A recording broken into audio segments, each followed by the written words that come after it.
Hello, everyone. Welcome back to Time Capsule here on the Games Done Quick Twitch channel, the show where we travel back in time to your favorite years in gaming and speedrun our way through popular or influential games during the time of their release.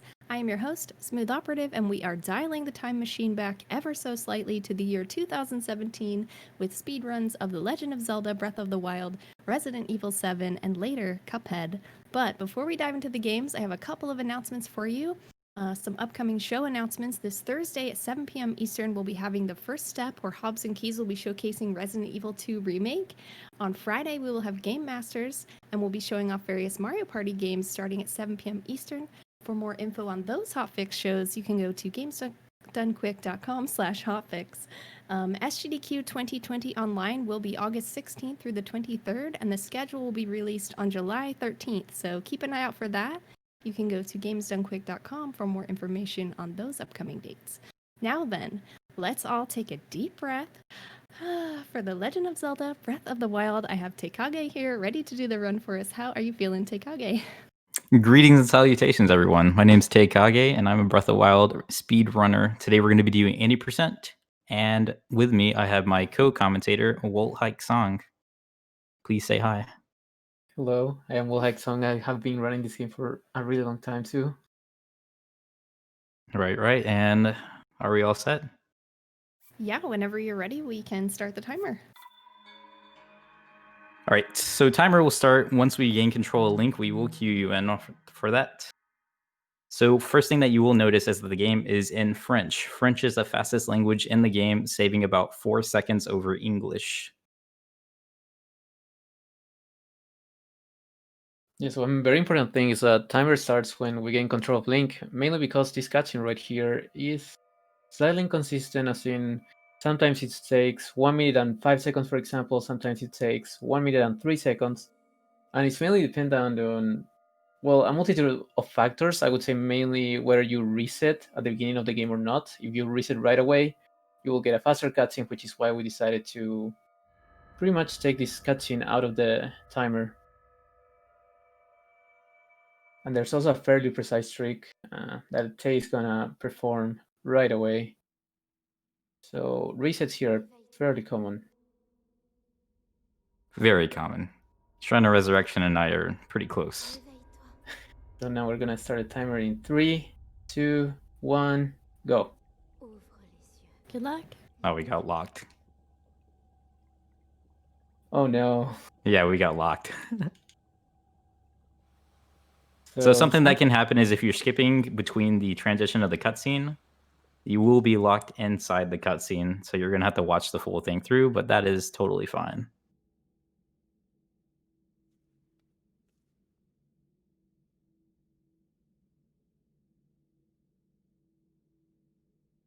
So first thing Tay is going to be doing is going to get the Sheikah Slate, which has a very interesting function.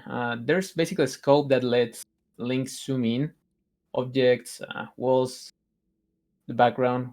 And basically that scope makes Link face the direction where he's scoping. So what Tay is going to be doing is use a Sheikah Slate, walk up a wall, a very specific corner, and he's going to try to use the Sheikah scope to make Link turn around while running against the corner. And that will make Link turn around perfectly in a 180-degree angle. And since there will be no space for Link to stand on that corner while turning around, Link will get pushed through the wall and will be able to clip out of Shrine of Resurrection, skipping 2 of the longest cutscenes in the game, which will save us around 2 to 3 minutes. Also, by doing that, we will be skipping the time of day cycle. So the game will be locked at 5:15 a.m. throughout the whole run. And Well, here's in our any favorite wall. person, yeah.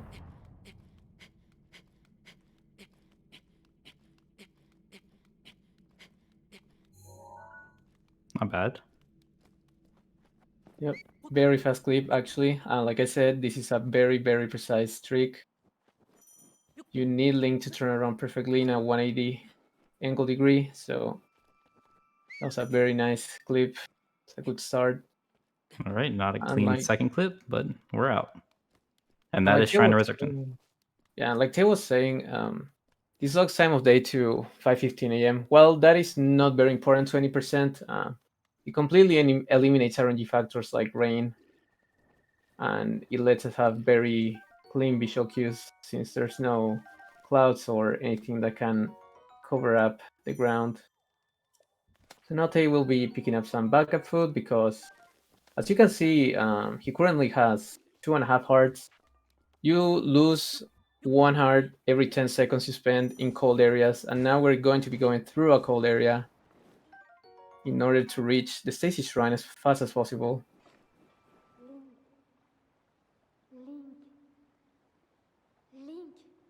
And while going to the Stasis Shrine, we're going to be picking up some essentials, which will be very useful for tricks later on. We will need a shield, an axe, a bow, and some arrows. And these bocos up at this camp ahead where we're getting our bow and arrows can be a little mean sometimes.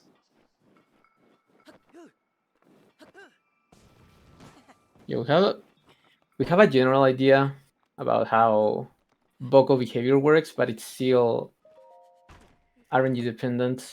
So backup food is always good in case Tay gets a bad pattern and gets hit.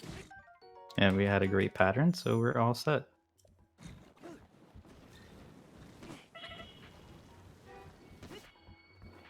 So now that we have the bow and arrows, we will be heading into the Stasis Shrine. One thing you might notice is that normally, when you're playing casually, the game will tell you to go to the tower. And once you activate the tower, you will be able to enter shrines normally. But Tay is currently heading into the Stasis Shrine because we found something called shield clipping, which is performed by jumping onto a slope, getting something called skew. Basically, jumping onto a slope will make Link inherit the property of the slope, which will let you clip through walls or through polygons, more specifically, um, by performing a shield jump and unequipping the shield mid jump, which will make Link's model jerk and make it through the polygons. That was a very, very nice clip. Thank you, thank you. Extremely fast, actually. Thank you. I've been working hard on it. So basically, by clipping into shrines, we can completely skip the tower since we can enter shrines without having to activate it normally. While clipping is slightly slower than entering shrines normally, um, the cutscenes from the tower are around 3 to 3 minutes and 30 seconds long, so just by skipping the tower, we're saving 3 minutes. And again, clipping is only slightly slower than entering the shrine normally.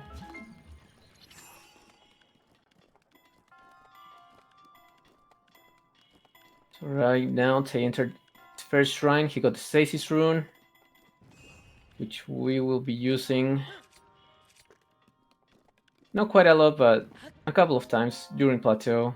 Basically, you can freeze an object, and said object can store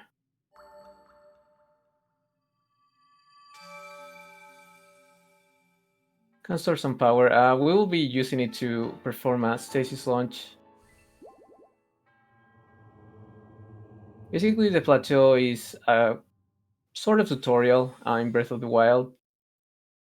The shrines are basically made to teach the player how to use the runes that you will be getting along the way. There's unfortunately no way to skip the plateau, which is why they will have to do all 4 shrines and then get the paraglider at the end of plateau. One thing that we did do wrong there is that we did skip the monk text cutscene a little too early, which makes the game have to do a double load as we're exiting. So if we do wait a couple of seconds for the text to actually fade away, we can save about, what would it be, like around 5 seconds per shrine? It is around 5 seconds per shrine.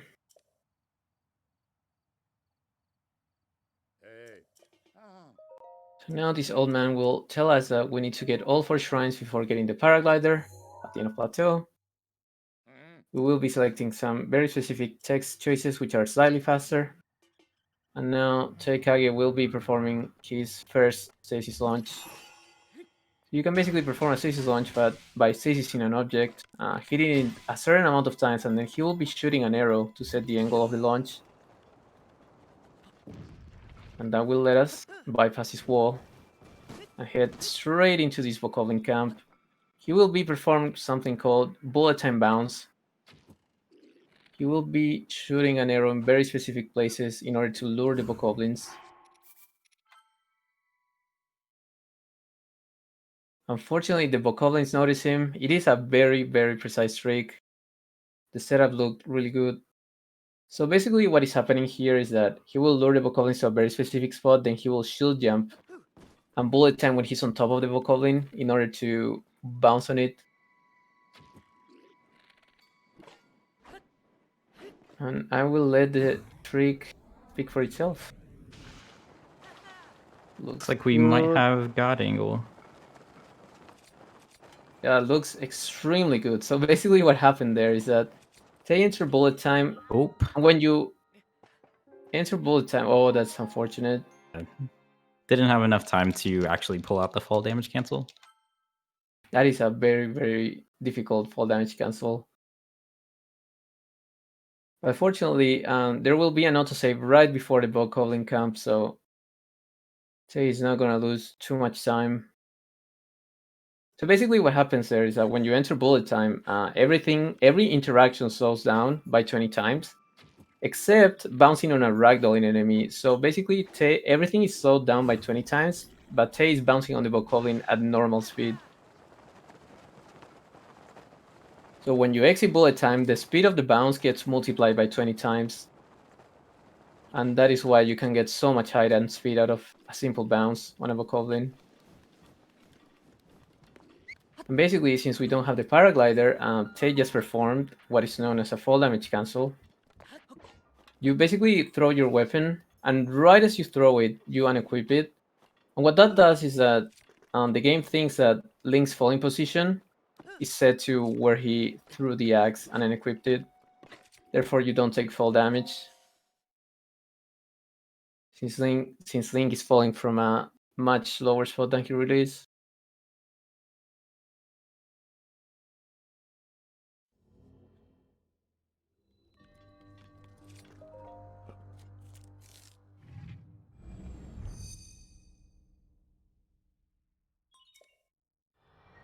So now Tay made it into Cryonis after a very fast clip.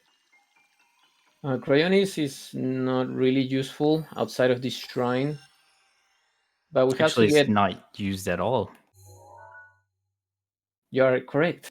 Actually, Yeah, the rest outside of the of run, yeah. this shrine, you don't really use Cryonis. The main reason why we get these runes in every shrine is because you can't finish a shrine unless you get the rune. People have found ways to finish a shrine without this rune, but the monk is just not there, so you can't finish a shrine unless you get the rune.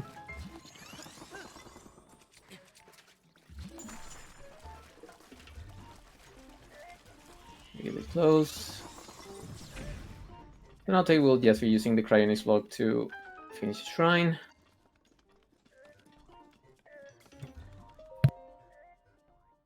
Next, we'll be coming up with the most difficult BTB on Plateau itself. The Magnesis BTB. Yes, so bullet time bounces are what is the hardest trick in the game, I'd say. And this one is probably the hardest bullet time bounce in Plateau. It is very precise because with bullet time bounces, you want to get a lot of speed, but also height. And with this one, you need both in a sense. So Tay will have to delay his bullet time a little bit to get speed, but at the same time, he doesn't want to bullet time too late. Otherwise, he will get either no height or he won't get the BTB at all.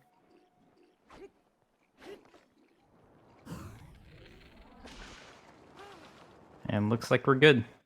Very nice. Yeah, looks perfect. So like I was saying, basically where you pull out the bow is where you land on top of the bokoblin, because when you shield gen, you have a lot of forward momentum, but when you pull out the bow, you basically lose all that forward momentum and you just fall straight down. So you have to time your bow pull very, very Ooh, well. Can we get unloaded? We got unloaded. Nice. Amazing. Nice, yeah. So do you want to explain what just happened there, Tay? Since we were traveling across Plateau, very, very, very fast. The game didn't have enough time to actually load in the door or load in the shrine itself for Magnesis. So by having that happen and getting a couple of warlords that sort of leave it in a dormant, unloaded door state, we're able to just run into the shrine instead of having the shield clip in, saving probably about 15 seconds.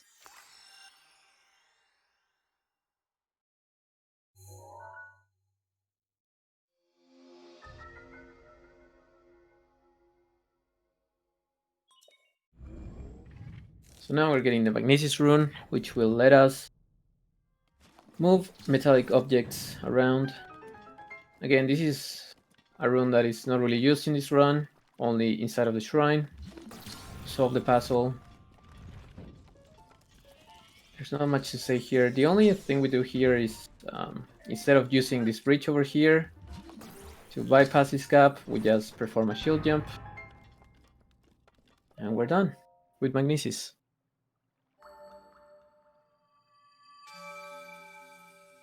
Pretty simple shrine.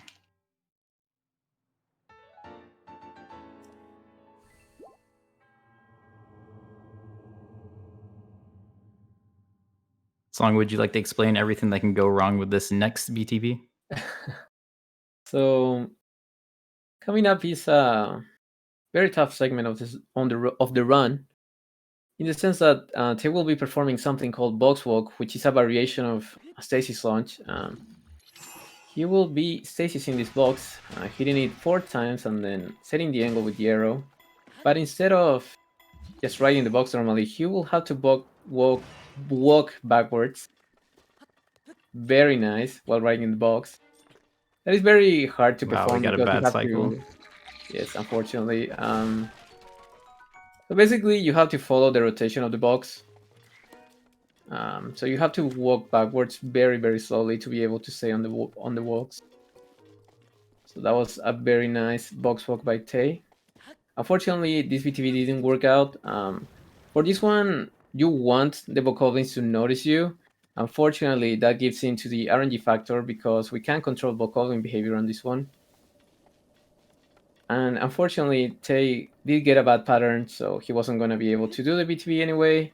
Therefore, he just chose to run and break the boxes to hopefully get some arrows and food. Yeah, one thing you do want to look out for when doing that BTB to know that you have a good cycle is if the Bokoblin in the middle grabs the Boko shield along with the Boko bat. If he misses the Boko bat, then you have the bad cycle and it's better off to just run or either reload.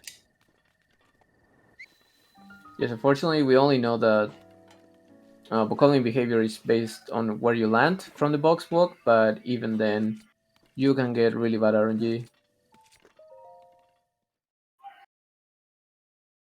So now Tay did some very nice clip into bombs. One important thing that we didn't really mention is that for the first shrine, Tay just crouched and got into the elevator because the elevator was at ground level. For these shrines, the elevator is a little bit too high, so he had to perform 2 clips in order to make it into the elevator of the shrine. So now coming up, there will be a trick called wind bombs. Wind bombs, in a sense, work pretty similarly to bullet time bounces, in the sense that they will drop one bomb after jumping. He will enter bullet time, then he will drop a second bomb, and then he will detonate the first bomb. And what that does is that the detonation from the first bomb will push the second bomb into Link, and when the second bomb pushes Link, Link will exit bullet time, and that will amplify the speed of the second bomb, pushing him by 20 times. Giving Link a lot of height and speed, much like bullet time bounces. The interesting thing about wind bombs is that you can pretty much perform wind bombs from everywhere where you can bullet time, which makes wind bomb very versatile. Bullet time bounces are faster than wind bombs, but you need a bokoblin camp in order to perform it. And with wind bombs, you pretty much just need a ledge or any place where you can jump from and get bullet time. So this trick just blew the game open in the past year. It's changed everything in all categories.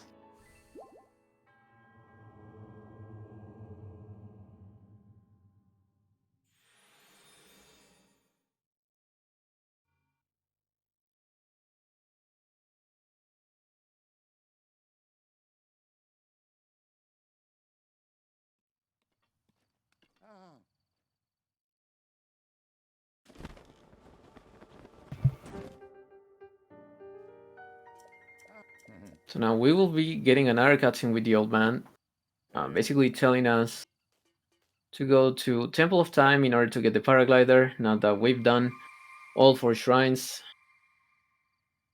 Tay will be performing another wind bomb in order to make it to a tree. And there he will be performing a stasis launch to Temple of Time. Oh, that's Just highly barely over the unfortunate. wall. Yes. Yes, unfortunately, wind bombs in Plateau are very hard to perform because we don't have the paraglider. So if Tay went too high with the wind bomb, he could have died from the fall damage Link could have taken. So you need a very, very low wind bomb, which makes it very hard to bypass that wall. Fortunately, the tree is really close by, so Tay can walk to a tree. And he got a beetle, which is very nice because we will be making an attack potion later on in order to do a boss rush. And for that, we needed a beetle because a beetle gives us +1 attack at the moment of making a potion.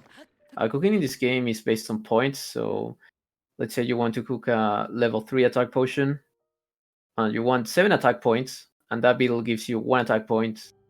Then on castle we will get 2 ingredients that will give us 4 points, and that will just leave us needing either 1 banana or 1 fish from the amiibos that they might need to scan if he doesn't get the banana. We will be going for banana first try. If we do not get it, we will go with amiibos. Yeah, unfortunately, banana is RNG, so there's no guarantee that they will get the banana. And now he will be performing another very precise VTB. And he gets it first try. And it looks perfect, actually. So basically, now that we're done with Plateau, we got the paraglider. We can finally exit Plateau. Since this is an open world game, we can head straight into Castle, do the boss rush, beat all the bosses in the game pretty much. And this VTB is really, really precise, mainly because you want as much stamina as possible. Otherwise, you won't make it all the way to Castle from Temple of Time. So basically, you want to bullet time as late as possible. This is pretty much a frame perfect trick.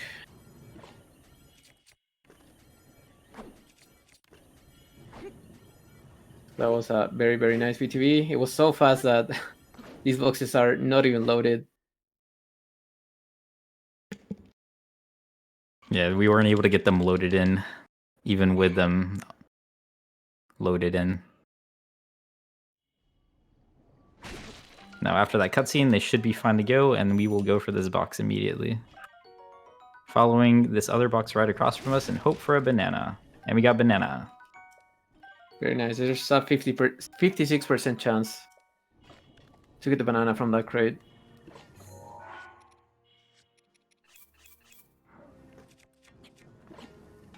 Now they will be performing a windmill to dining hall.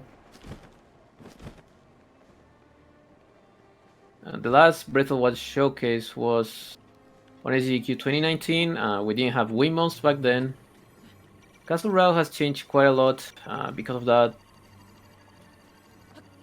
Now we can windbomb straight to dining hall. A very nice shield jump to avoid the guardian laser. Thank you, thank you. One thing you did notice is that there is a bow up there, and it was not loaded in. And these walls of rubble are not loaded in. We were too fast coming into the castle. Yeah, so with the El Castle Route, we basically went into a straight line, went through library, and then we did a stasis launch all the way to Sanctum. But now we are going to be heading into the armory, and then we will backtrack a little bit and go back to Dining Hall. Basically because we can just wing bomb all the way up to Sanctum. And that is slightly faster. So now what Tay is doing is basically just gathering weapons and gathering some ingredients in order to make his level 3 attack potion. Just a friendly reminder that weapon durability is a thing in this game, so he will be picking up very specific weapons that have very specific durability, and that will let us get through the fight. Alright, those crates give a random amount of arrows. They didn't get the best RNG, but It'll do. he should have enough for the fights. So again, just gathering weapons, gathering ingredients for the level 3 attack potion.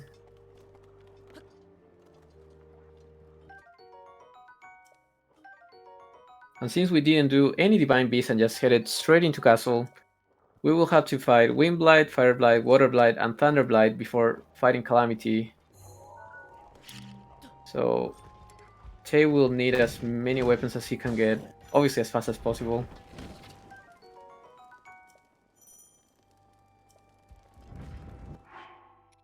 So now that we're done picking up weapons, he will be cooking the attack potion. 1 Razor Shroom, 2 bananas, 1 Moblin Gut, and 1 Beetle. You don't need a Moblin Gut, and you can use any monster part, but the Moblin Gut just gives the attack potion more durability. Or more duration, rather. It gives you a 7-minute 30-second potion. Luckily, we critted while cooking, so instead of a 7-minute 30 potion, we got an 11:30, which is very, very nice. We always want more time in a potion in case Calamity doesn't behave. Now Tay will be wind bombing all the way to Sanctum in order to do the boss rush.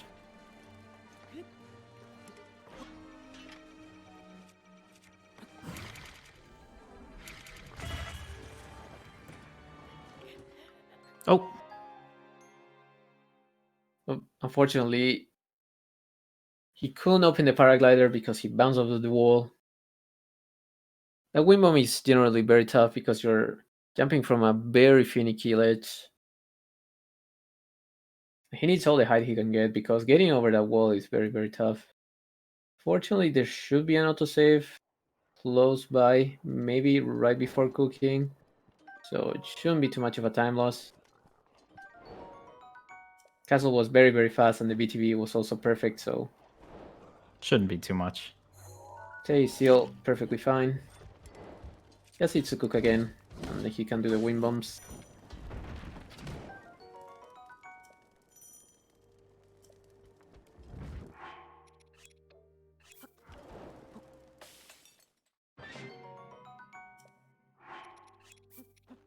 So one more thing that Tay's cooking is a radish. Basically, inside the fight, almost every attack will one-shot you.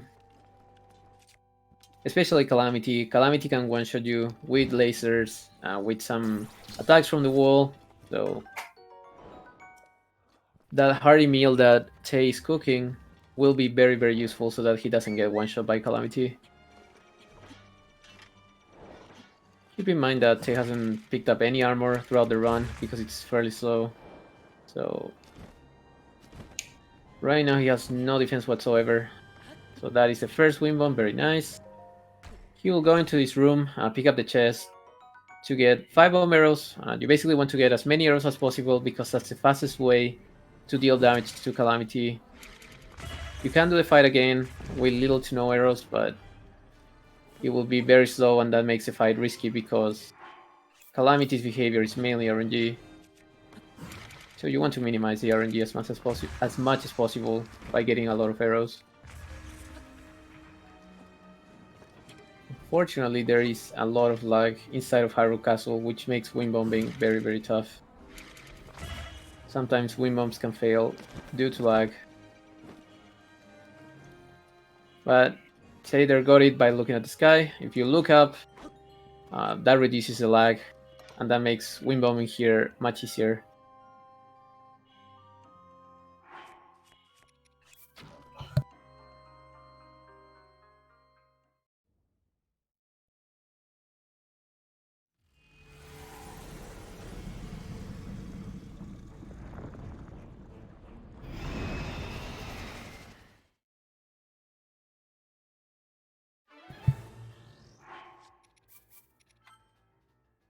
All right, one of the tricks that we did do there is we're trying to position Link into a certain spot and shoot an arrow in a specific spot. So whenever we do shoot that arrow and walk forward, we trigger the cutscene. And what that does is send that arrow into the cutscene where Wind Blight is spawning in, to where the arrow is constantly hitting Wind Blight. But unfortunately, we did miss the spot there. It is very precise. So we do have to start back at this Wind Bomb. And I will be making a manual save just in case if it fails again. Yes, autosaves in this game tend to be... Oh, that was a really good Wind Bomb. That was very, very speedy. See, unfortunately, autosaves in this game are a bit finicky. Tay's gonna manually save here. Just in case.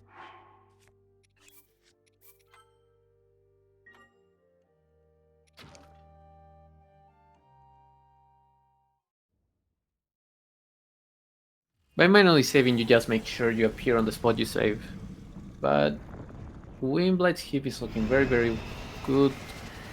You basically shoot an arrow at a very specific spot, and the arrow hitbox right now is active, and it's hitting Windblight through the cutscene.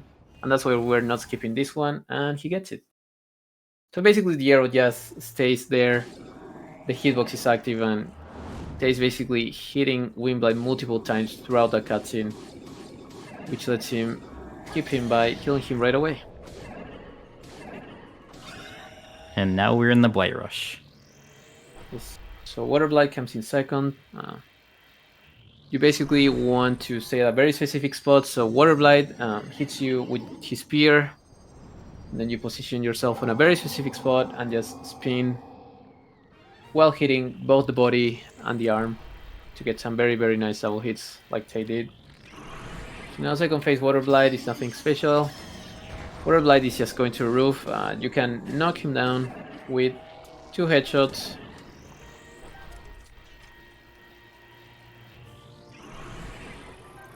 And he goes to the other side of the room, and it's just rinse and repeat.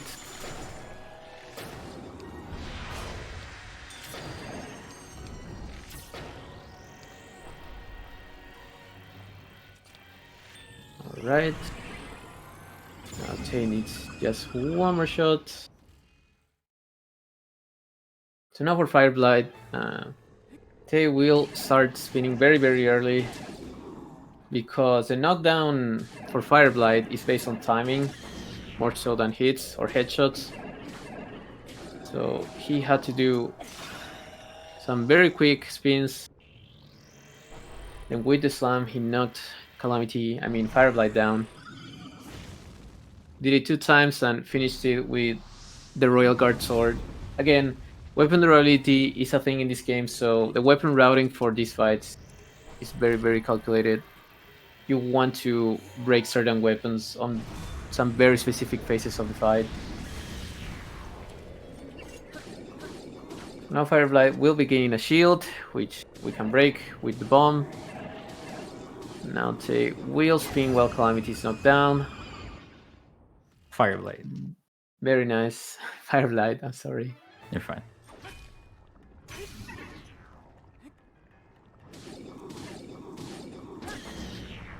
So as you can see, the Blight fights are basically based on knocking down the Blight and then spinning in order to deal huge amounts of damage. Headshotting is also very important throughout these fights, because not only can you knock down Blights with headshots, they deal double the damage of the bow. So they are going to be also very, very important for Calamity. They will always aim for headshots, because that's just the fastest way to deal damage to Calamity.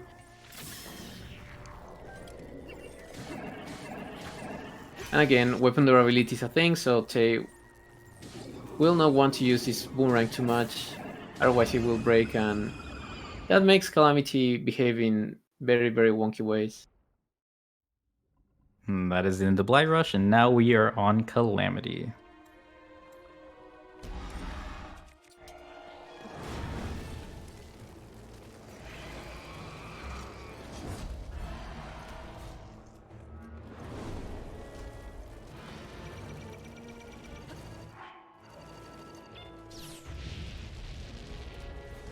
Okay, that was very nice. They basically wanted to avoid that fire. That fire doesn't look like it will deal damage towards the end of it, but it can easily burn you and end the run.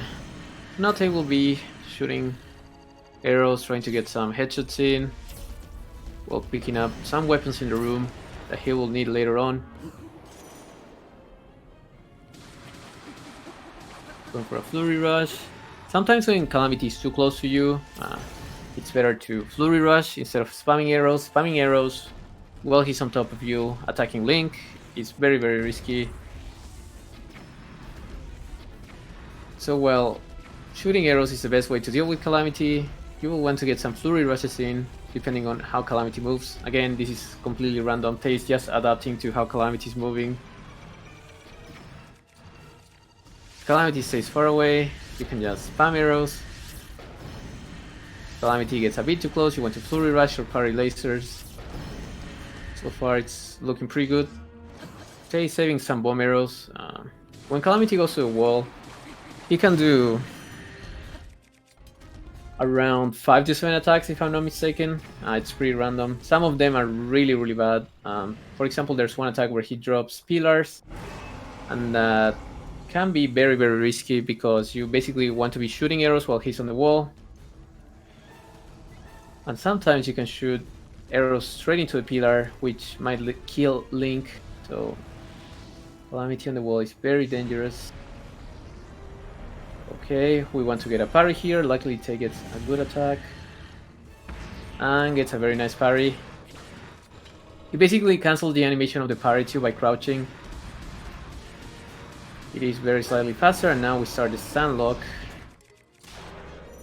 So basically what Tay is doing right now is that he's finishing his spin attack with a slam, and basically the slam hits Calamity as soon as he regains the shield, which makes the game think that you're hitting Calamity while he's invulnerable, and that will make Calamity lose its invulnerability over and over again.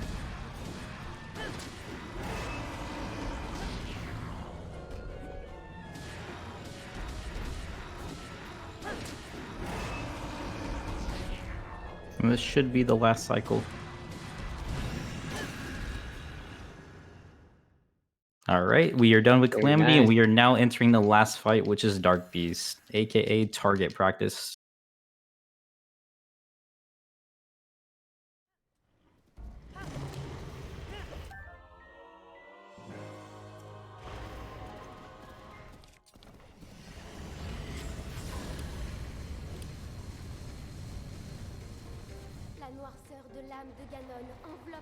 So now Dark Beast is the last boss in the game. Link will grab the Ball of Light, and with that he will have to shoot some targets on Dark Beast cannon. This fight is very straightforward. He will be moving in a very specific way, using audio cues based on what Zelda is saying to manipulate Dark Beast around. Fortunately, we were a little too early, but that is okay.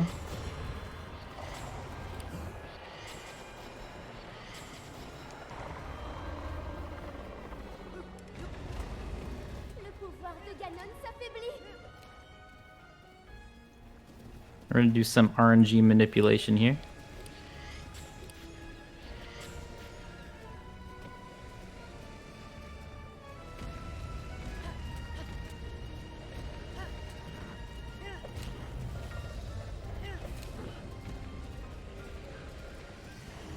Now Tay will be hitting the next 3 targets, and after that there will be one more target in the stomach, and then he will do the final shot on the eye, and that's where timer ends. Might as well take this opportunity. This kind of an auto-scroller. Talk a little bit about the Breath of the Wild community. I don't know if you want to say anything, Tay, like for maybe aspiring new runners watching this. The game may seem a little tough and a little hectic, but it's honestly the most filling game to run. It's the most satisfying whenever you are able to complete runs, and we do have a very helpful community. So if you do want to join the Breath of the Wild Discord, it is on the speedrun.com website. And there are plenty of categories to run in this game, and the community is one beautiful community. Everyone is so helpful. Anything you would like to add on, Song? Nothing really, like you said, the community is very helpful. We're very welcoming of new runners. And if you want to get started, make sure to join the Breath of the Wild Discord. And time.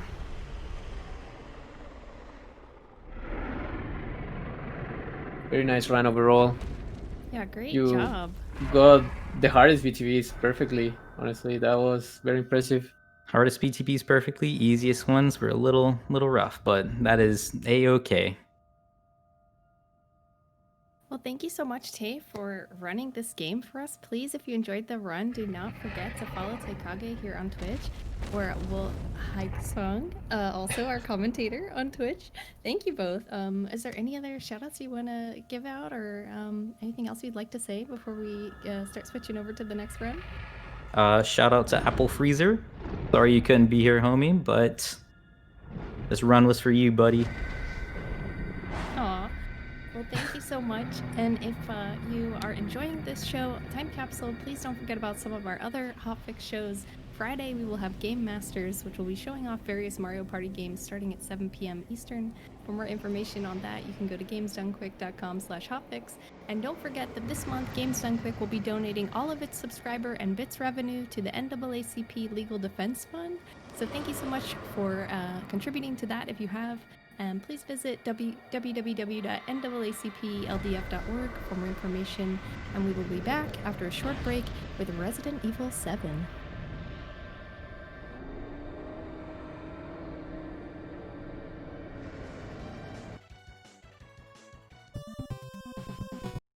Hello everyone, welcome back to Time Capsule here on the Games Done Quick channel. We have the next run all set up, Resident Evil 7 with my friend Marforia and LP Soldier on commentary. Hello!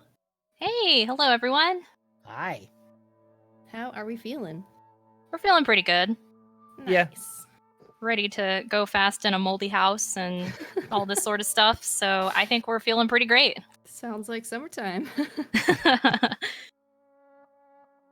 So whenever you are ready, we can start the timer at any point. Alrighty, so the category we'll be running today is New Game Easy. It is one of the faster categories. The game is split up into two speedrun categories. You either run on Easy or Madhouse, and you can either do New Game or New Game Plus. So we'll be doing New Game, and timer will start as soon as I hit the difficulty right here. So I'll do a countdown. 3, 2, 1, and go. Woo. And we're off. Ooh, good luck. Thank you. Good luck. And we get greeted with, hey baby! Here we go. Good old Mia. So, I'm sure lots of us here are pretty familiar with our lovely friend Mia, especially since, we saw the most recent Resident Evil 8 trailer that just came out.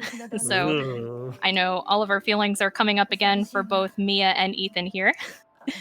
But, we're traveling back in time a little bit to relive the year 2017, which, for real, this game actually is supposed to take place in the year 2017. Which is bizarre. Like they're like, oh yeah, it's gonna take place in the exact same time the game comes out. That never happens. Yeah, and Resident Evil 8, that's supposed to come out in 2020, and the game will also be taking place in 2020. So, interesting thing Capcom does there, I suppose. Did they say exactly how many years it was gonna be? Wait, for the release of RE8? Well, no, like how many years after 7 does 8 take place? So they say a few years has passed. Okay. So, a few years, minimum 3 years. So enough for them to flee over into Europe. Yeah. But here, RE7, basic premise is that we are trying to rescue our wife, Mia. She's been missing for 3 years. And our lovely friend Ethan here decides to go rescue her solo. Doesn't call the cops, he's talking to a friend right now on his cell phone, but doesn't call for backup. He's going solo. He's trying to be a superhero. I mean, you gotta admire that kind of chutzpah. What's that mean? I don't know. No, but gotta admire how he's like, yeah, I'm gonna travel here in my sports car that probably gets like 7 miles to the gallon or something. Yeah, right. And so yeah, he's determined, but he's ready. He's ready to go. And some of you guys may recognize this car from if anyone has played Resident Evil 3 Remake recently. You know, Capcom likes to reuse their assets here. So this is where it originally came about. All that beautiful RE engine. So you may notice that the graphics look pretty low, very potato. The reason for that is on PC, we run on the lowest graphics settings possible, except for we turn everything down except for shadows, because we want to get the highest frame rate possible. And you may notice in the top left corner, that is my current frame rate. And we're going to need that for the guest house section that's coming up. So got to be sure to have, even though we have these potato graphics, I promise, we're just trying to go fast. That's all we're trying to do. Oh man, who's the sneaky old man? Oh. Where did We're he not- come from, too? Like, And there's where just did he a link go? there. Like, He's just taking his daily walk and Yeah. disappears into the void. he's trying No to worries. close his rings on his Apple Watch. Oh God. Now, do you think Jack? Do you think he's aware of Apple Watches or Fitbits? Ooh, that's a good question. I feel like he's a Fitbit kind of guy. Yeah, I was thinking the same thing. I think he's just a simple guy. He doesn't need like iPhone. Nah, he doesn't need one. He just needs No. like simple Fitbit. That's all he needs. Yeah. Alrighty, so we're about to approach the guest house right here, and we're actually about to come upon our first retry. So LP, would you like to describe how the retries work in this game? Sure. So the retries are pretty important. You're going to see two. Well, actually, PC, you're going to see a few of them. But I know with console, there's three major ones. There's two that happen in the guest house. So it's a horror game, right? So they need to set the ambiance. So they want to slow your max running speed down, just to make it all spooky. But if you retry during those certain load sequences or save sequences, it'll reset your maximum run speed, so you'll actually get to go through this area a bit quicker. Yeah, he explained that beautifully. So, yeah, we do 2 retries in the guest house, and there are a small handful that we do. I believe there are 7 total on PC. I do only 5 or 6 of them, I believe. I've never counted. I just do them when the autosave pops up. But we definitely do 2 in the guest house and 1 in the salt mines. And the salt mines being like one of the most important ones out of all of them. Yeah, that is like, if you decide to not do any retries, that's fine, because when you first learn this run, you just kind of want to get the movement down and stuff like that. But salt mines retry is definitely the one like you need to do. Like, we're begging you, always do that one. It's a free time save. Just take it.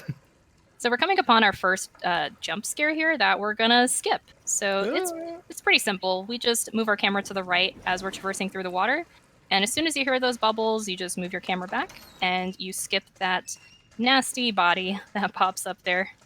Poor Andre. No, Andre. Alrighty, so once we get these bolt cutters, we have rescued the wife. Hooray! Game over. Time to go home. Thanks for having us. I didn't think we were gonna do that joke again. You got to. You just gotta. Yeah, you're right. Sometimes there's classics. Sometimes there are just ones you gotta do. Another thing you may also notice, we are playing on Japanese. So I am running just the regular Steam version, but if you play any language that is not English, you'll save one second. So there is another version, which pretty much you'll see every single runner use. It's called Zero D. It is the Japanese censored version. And, I actually do have that version. I just got it last week. But for this event, I just wanted to make sure, like, I stayed with this just so, we know what we know. And, that kind of meme where it's like you try something new and then, like, it breaks. Like, I want to make sure that doesn't happen. So we're gonna wait on that one. Another thing, so one of the first things I did was I opened up my inventory and I deleted the email from Mia, and that sets up our first bit of menuing. So menuing in RE7 is very important, very imperative. Basically what it is you can access your inventory in real time, and you can move your cursor, you can rearrange things, because the really cool thing about the inventory in this game is that the cursor will stay where you last had it. If I leave it here, it stays there. So we want to be sure it's over these bolt cutters so we can easily access those for later. So very, very important mechanic. LP, did I miss anything? No, I would say the one thing when Mar was saying that it pretty much stays that way, it stays that way even during like character transitions. So when you switch over to other characters, which will happen later on, it stays exactly where you put it. I think the only time it doesn't is when you access an item box. At that point, I think it will default to the top left. Yeah. It's really cool because like during boss fights, when bosses are like, doing something, you can kind of access your inventory and rearrange your items. You do it when doors are opening and things of that nature. So it's a very important mechanic in this game. And very good menuing will save you seconds, if not minutes, over the course of your run. So yeah, for sure. It's very, very important. We're huge fans of our RE7 menu. Which I hope 8 is going to be the same way. Yeah, I'm absolutely praying that 8 has the same inventory. Like from the screenshots and the videos and stuff, it's going to look like the RE4 inventory, right? But I'm just hoping that cursor stays where we last put it. That's all I want.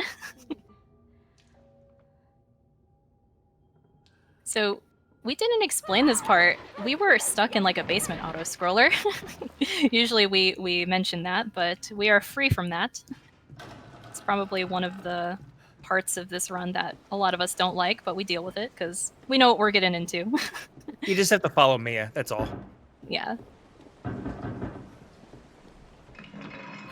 So Mar went through so the game is locked behind like different triggers. So for this next part to kick off, you need to at least explore a certain part of the area. So what Mar did was she walked into the bathroom really quickly and walked out, just kind of crossed the threshold, which then allows this next part to take place. And when this happens, we have to let Mia attack us. If we resist, it makes the whole interaction go much slower. The game tells you to resist, but we're not going to do that.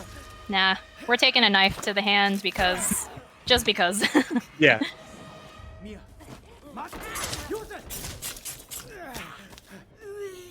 And usually in danger, you want to flee from the danger, but as Ethan, we go headfirst into it. Ethan is the danger. Move over, Walter.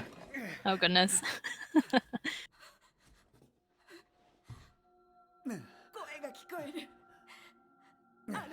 Oh man, I know lots of us like to make fun of Mia's hair. Even when it's not in low graphics, Mia's hair her hair just looks gnarly.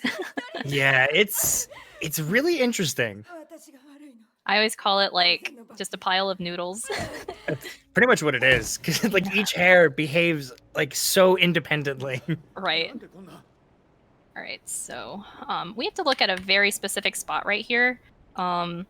Sometimes, like for me, it's easier when I swap over to 30 FPS for that. But what we're basically doing is trying to get Mia to stand up on the earliest possible frame, and we did it, which was great. And before, like people would have to touch the door and like come get her. Yeah. Oh, do you want to explain how the axe works? Sure. So the axe is really something if you've ever played, or if you've seen RE2 remake runs, the axe is tied to your frame rate. So if you get some good swings with a high frame rate in this game, you can do massive amounts of damage with a single swing. So that's why PC runners will keep the frame rate really high for certain fights. With console, it's kind of locked. There's really nothing you can do about it. But it takes about 2 swings, give or take, with that fight. And then there's another fight later on where the frame rate again is tied to, or the axe is tied to the frame rate. So you can actually finish off Mia in one hit, which is really satisfying to do and hear.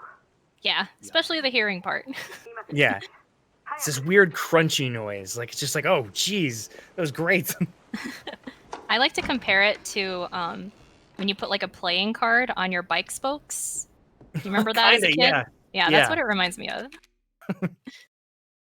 So we did our second retry. Again, this boosts our movement speed. And right now we have to find a way to the attic, and we do that by accessing this cabinet and grabbing a fuse.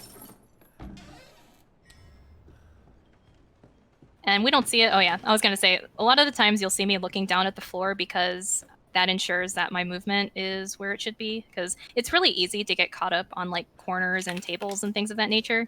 So I was gonna say, oh, you won't be able to say Mia, but Yeah. there she was. So this is one of the few differences you'll see in like the Zero D version versus like the normal North American version. There's censorship that happens in it, like any body modification, anything like that, or I guess body horror, Yes. doesn't really happen in the Zero D version. So like nobody's limbs are removed or anything. So this is one of those instances. It's a different item that's used to hold Ethan in place. This isn't a time save that would be in the Zero D version, but there are things later on that happen that are censored out that make the Zero D version such a big time save. Yeah, so on the Sarah D version, they would have blacked out that screen right there, and Ethan would still have his hand, but since it's uncensored and bloody, we do not have our hand. Sorry, Ethan. Are you gonna pick it up?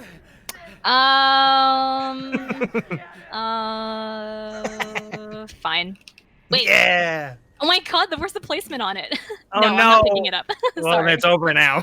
Yeah. Sorry, guys. I was gonna if I can just run by and pick it up, I was gonna do it, but I think it wanted me to crouch to pick it up, which that's too much time. Sorry, guys. Yeah. We wanted to give Ethan a hand. Sorry, everyone. Yeah, usually you can pick up stuff from like max distance and without crouching, but I guess that's not the case with Ethan's hand. Which is actually really important that you mentioned that about max distance, which you'll see later on. But now this is the Mia 2 fight. So similar to the Mia 1 fight, that high frame rate is going to just rip through Mia. Ooh, yes. There she goes. Listen to that. Ooh, such a good sound. Yeah, it's such a great sound. That's the one hit. It's awesome when you get that on console. It's 2 hit because you're at a locked frame rate. So that's the least amount of hits you can take with her, and it was perfect. Really good Mia 2 fight. Thank you, thank you. Sorry, Mia. I'm just destroying crates just because we have to wait for Jack to show up. I think LP said before, like, if you're standing up against a wall, Jack won't get to you. Yeah. So we just have to make sure that we're kind of out in the open and just kind of have to wait. Because there was fun stuff you could do in the demo where if you put your back up against the wall, Jack wouldn't come to you. So you could kind of manipulate your way down the stairs. I know a lot of people were doing that to try to figure out secrets in the original demo. Ultimately, nothing happened, but it was a cool thing you could do. Yeah, that demo was so confusing. Like, I didn't play it until after the game came out because, fun fact, you can play the demo to get this item called the Dirty Coin, and you can use that in Madhouse New Game Plus speedruns. So I remember doing the demo and trying to figure out, because you have to do very specific tasks and actions that are very vague, and you would not know to do them unless you looked up a guide. So I'm really curious, like, I'm sure RE8 is going to come out with a demo of sorts. So I'm curious if they're going to have something very vague and similar, like set in that cabin or something, you know? Yeah. They were really trying to cash in off the PT demo. Yeah, definitely. So we got dragged over to the main house, and we get to meet the Baker family. What a lovely crew. Oh yeah, they are pretty iconic.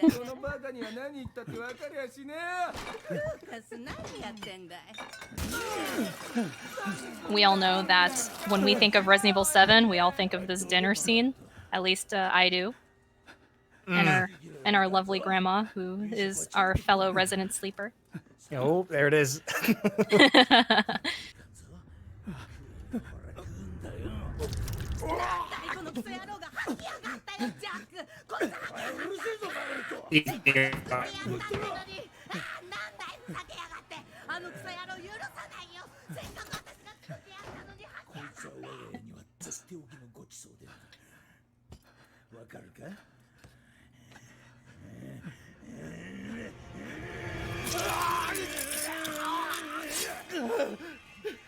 So Jack is actually he's not stabbing your teeth, which is what it sounds like.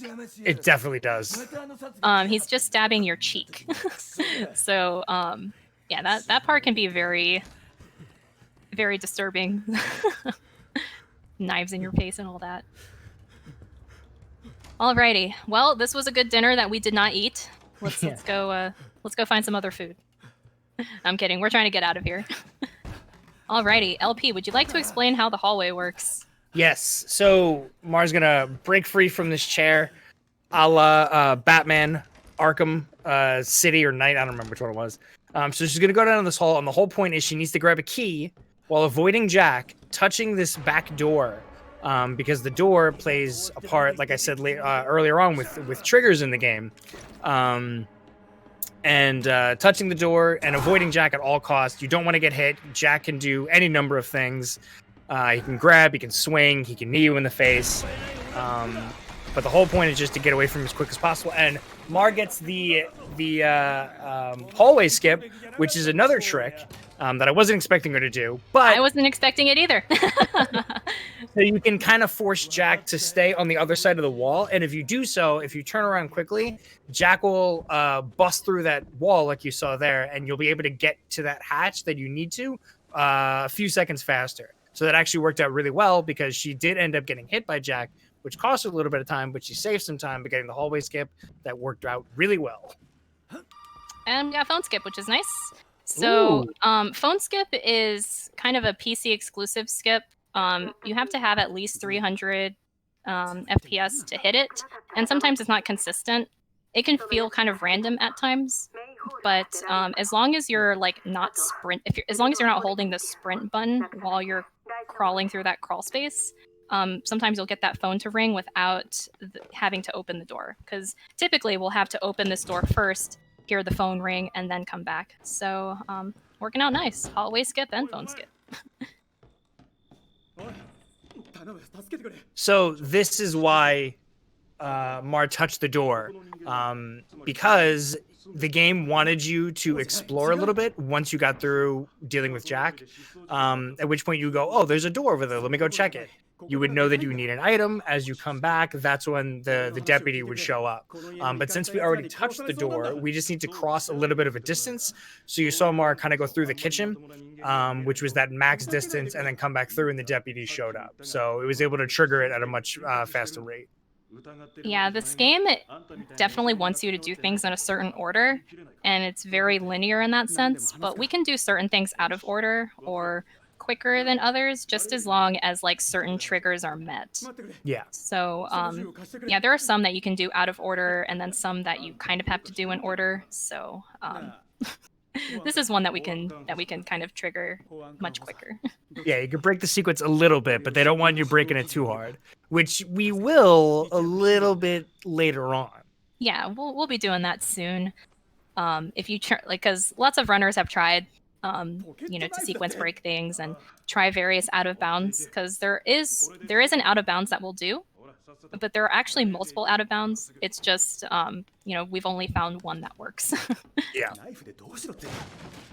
All right, so we got our handy dandy knife, which we only use to open up crates actually. I was gonna say that this is the last time you see it, but that's not true because this is New Game, not New Game Plus. Yeah, New Game Plus, you get to use a neat arsenal of weapons. You get to use that circular saw, Albert pistol, and infinite ammo, but we don't get any of that in New Game, which is it can be intimidating at times, but Yes. it's fun. It's a very fun category. We just have to be mindful of our ammo and stuff. All right, So this is the Jack 1 fight. What Mar's going to do here is she's just going to use that knife as best she can, and then she's going to use her trusty G17 to lure Jack to get to the car, at which point Jack will again, break that shelf and get into the car. While Jack is getting into the car, as you see here, Mar is just going to swing wildly with that knife, take a few shots, and hopefully at which point Jack will then poorly drive right into the wall. There he does. There he goes. I went ahead and deleted that car key and moved my cursor over to the right because that's gonna set us up for the ox statue. So little pokey poke. Yeah. I always think the two-handed stab knife animation was funny. It I don't know. doesn't look like threatening at all. It's just like... It's like something a young kid would do or something. Like with a stick. Get away, Jack. All right.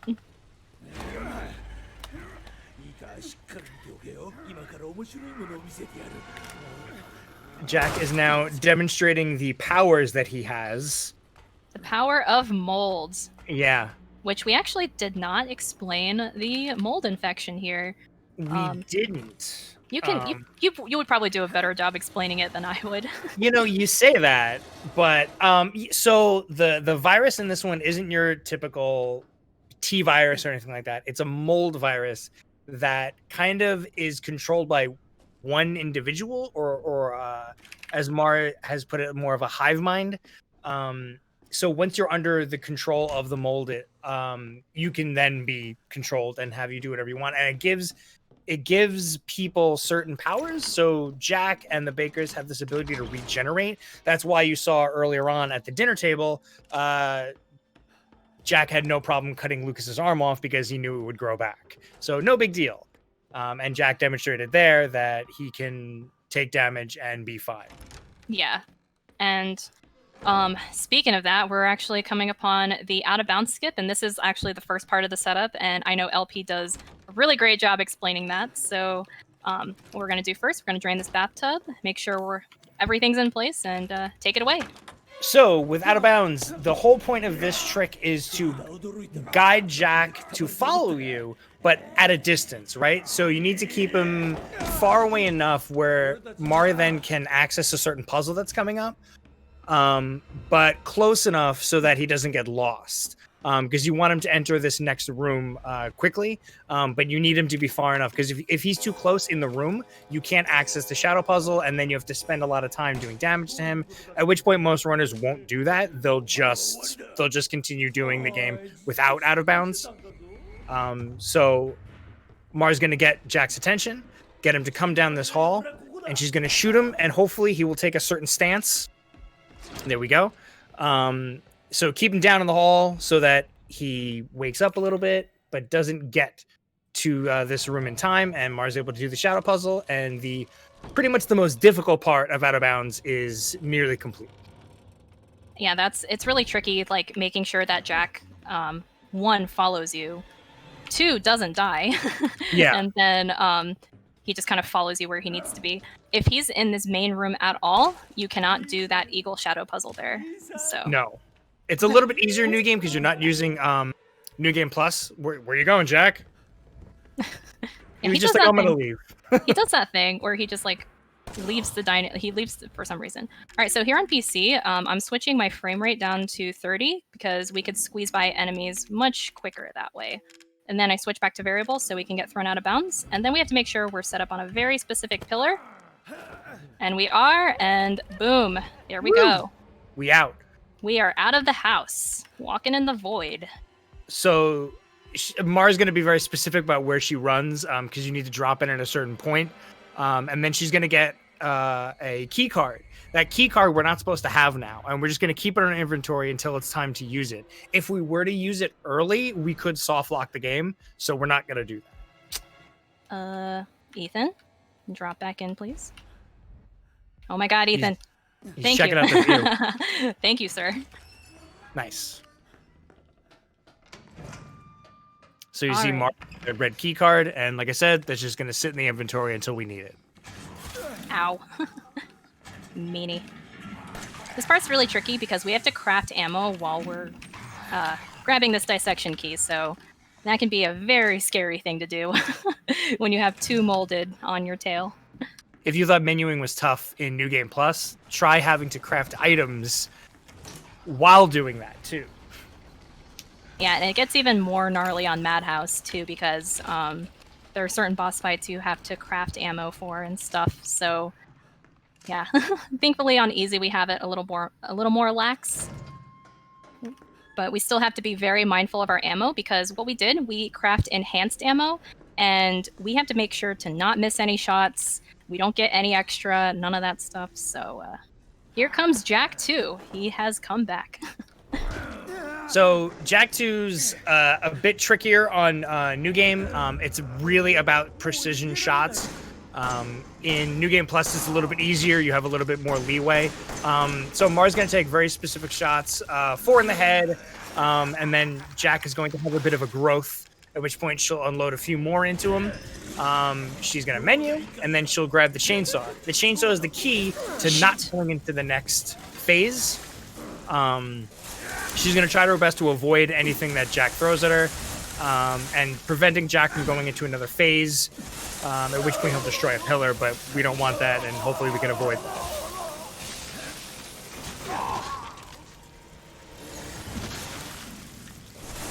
And the fight with this is a bit more tricky, because you have the ability to do light swings and heavy swings, and you need to alternate between them. Yeah, this fight definitely did not go in the cycle I wanted because I got hit. But it's okay. You know what you do in marathons? You have to improvise. Mm-hmm. Gotta improvise. Oh, we're out of juice. And that's the other thing, too. You have to make sure that you don't run out of your frickin' chainsaw juice. So this is taking much longer, but it's okay. We're improvising. Improvising with our chainsaw dance. Is chainsaw juice like readily available? Like, is that a thing we can buy? It is not readily available. It is not readily available. But yeah, that was a very slow fight. Not the ideal one cycle like we wanted, but we'll just chalk that up to marathon luck. How about that? For sure. But it's okay. That fight, even on New Game Plus, can be really problematic. Yeah, very, like, in terms of like the boss fights in this game, Jack 2 and Marge 2 are definitely like the hardest, because it's very time based. And the issue that I had there was that I crouched too early when he went to go hit with his weapon, and when that happens, the whole strat gets thrown off. So as you can see, we weren't able to kill him in the one cycle, but as long as we didn't die, that's all that matters. Right, because that would set you back way further.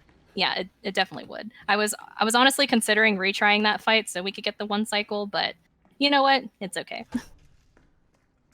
All about improvising. Always got to have a backup plan. Yeah, that's the thing too. A lot of the times when we're speedrunning, we always reset when it's not perfect, which is fine because that's the nature of speedrunning and stuff. But when you're grinding for like a PB or world record, and then when you're practicing for a marathon, I've realized it's like two totally different things. Mm-hmm. You gotta have those backup strats and stuff. But it's okay. We're still having a good time, and we're still happy. Now we got to get those dog heads.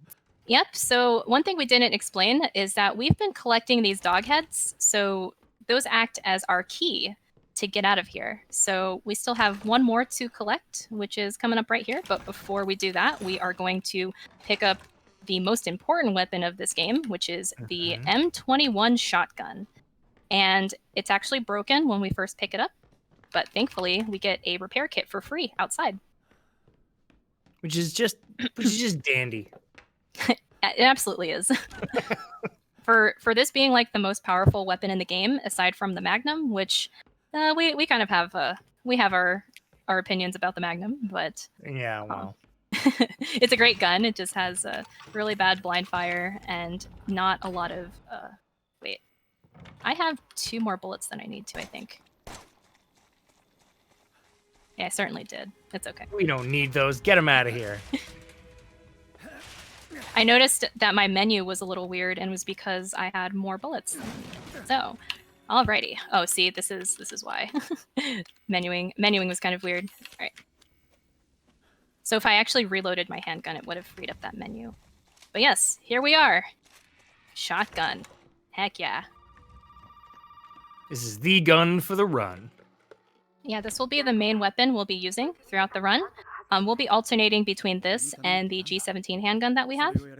And important thing to note with that G17 handgun, I did mention this earlier, but we have to swap between normal handgun ammo and enhanced handgun ammo because, like I said, the enhanced handgun ammo is really rare, and you can craft it, but this route is set in a specific way that we only craft ammo twice, and we pick up enhanced ammo once. So we can't miss any shots. We need all of our ammo for particular boss fights and stuff. So, and it's the same exact way with the shotgun shells.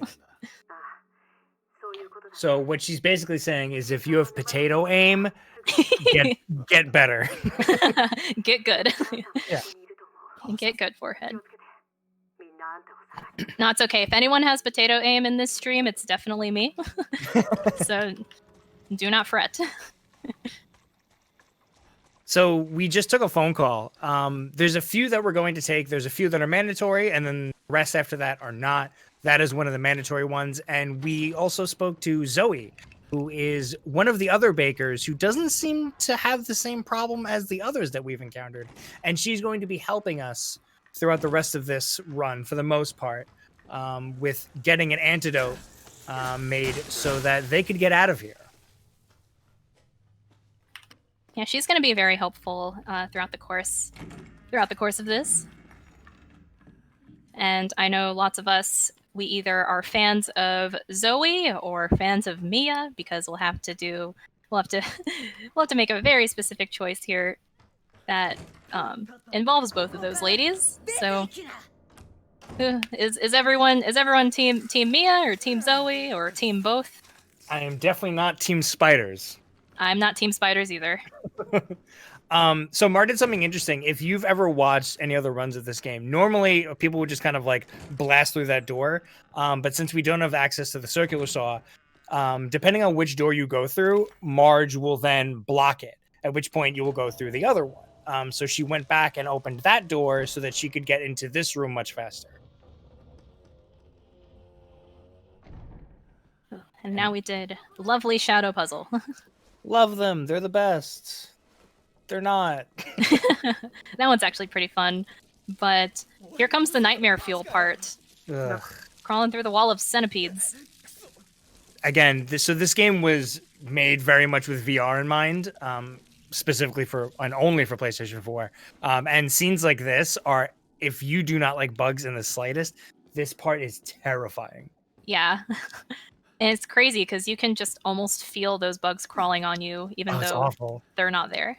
If you have headphones in, it's even worse. Yeah. And I don't know if it's just me, but it's terrifying, that whole scene. But I think the raining centipedes, the ones that are falling from the ceiling, are way worse than the ones that are crawling. Yes, they are. Because the ones that are crawling have like a weird frame rate, so it's almost like doesn't bother you as much. Mm-hmm. Also, we got the crank, the Resident Evil staple. Gotta have a crank. Can't access other areas without a crank. And this one doesn't break like in some other Resident Evils. Like which one? Oh, Resident Evil 3? Yeah, in RE3, yeah. I was gonna say, definitely doesn't break in OG RE1 or remake 1. Okay, Marge did not spot us. That is good. Sometimes people spot you. Just pretty much if you ride the wall and hit that radiator, Marge kind of can't see 2 feet in front of her. So at which point you won't aggro her and she won't send her bugs after you. So that worked out perfect. Yeah, that was really nice.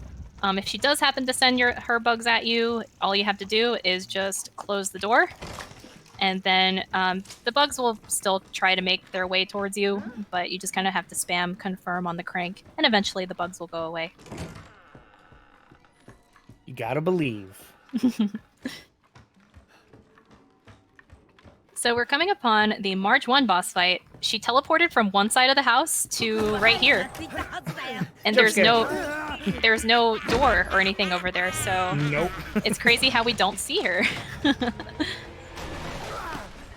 So this is the first fight that you'll encounter with Marge. It's pretty simple. Few shotgun shots, a few G17 shots, and then Marge will fall back into the... You just don't want her to step backwards. Yeah, if she stumbles backwards, you can't shoot her. Like, you can kind of see her through the floorboards, but you won't be able to shoot her, and you have to wait for her to walk back up towards that ledge before you can do damage to her again. So that was a very quick fight for us, which was good. Very fortunate. Nice and easy.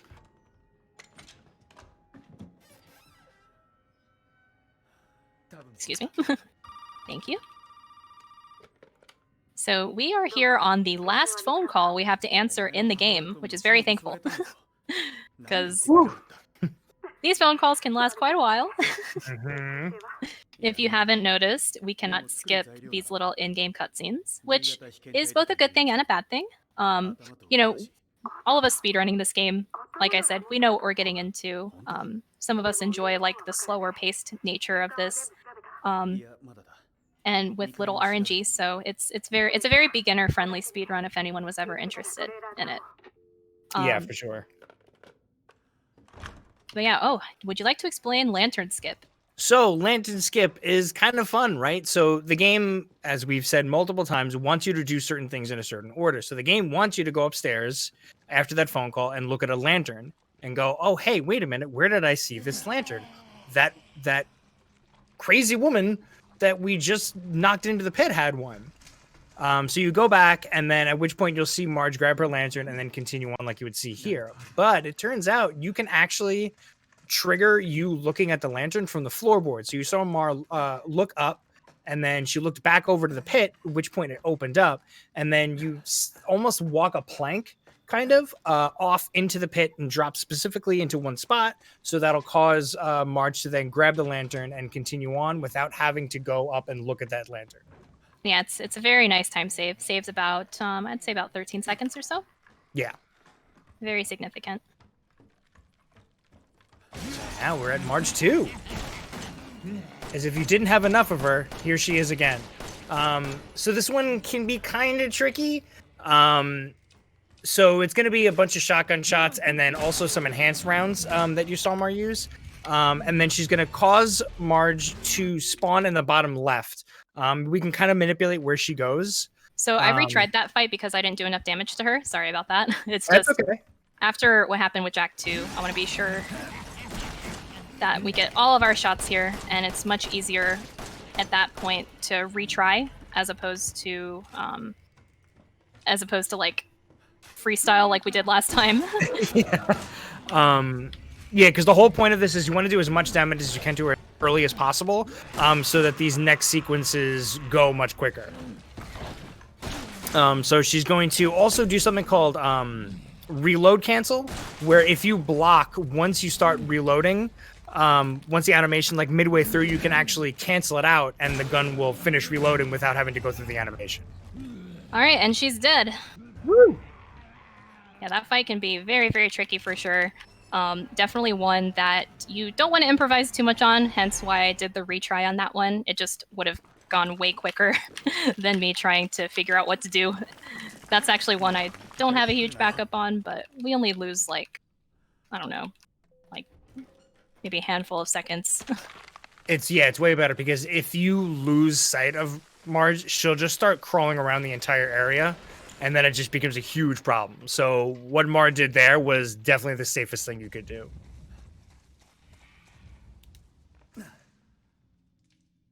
But yeah, thank you. Yeah, thank you for you definitely explained that very well.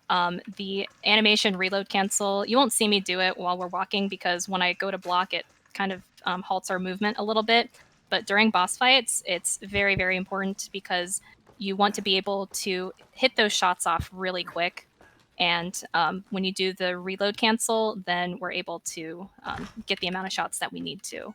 Because I remember the first time I was practicing that fight, I was like, why can I not get her in the one cycle? She keeps going away. And then our good friend Rossi was like, oh, you have to be sure to spam that reload cancel. And I forgot to do it for like the last half of the fight. So it really does make a difference. Yeah, especially with all these fights, and they have like a lot of the boss fights will have iframes, and you don't want to shoot into them because then you're just wasting ammo. So being able to reload really quickly is extremely helpful. Ooh, creepy. She told us, let's turn around and go home. Nah, we said earlier, we are the danger. We're not afraid of this. So one thing that Zoe mentioned to us on the phone is that we need 2 ingredients to create a serum to heal us of the molds. We have to get a D-series arm and a D-series head. And we just grabbed the arm there. Very creepy thing from a very creepy child. Yeah. Excuse All me, of that sir. sounds perfect. Ow. Sorry, you can squeeze by that molded pretty okay when you do the 30 FPS trick there, but he was able to get a small nibble from us. Oops. Yeah, some of these molded are a little rude, and they'll just slap you as you're walking by. What's really funny is like when they take a bite out of you, it sounds like styrofoam. Sounds like they're eating styrofoam. Don't know why. I wouldn't be surprised if that was like what they used for like ADR. Maybe. Or was it Foley work? Yeah. Foley artist. Yeah. Yeah. I always Mick thought Foley? Yeah, I always thought that type of job would be really cool. Would you like to explain the trailer skip that's coming up? Sure. So, like we said, we don't have to answer any more phone calls, but some of them do need to at least trigger and start ringing. So normally you would have to go into back into the camper over here and answer the phone, at which point you will then interact with Lucas.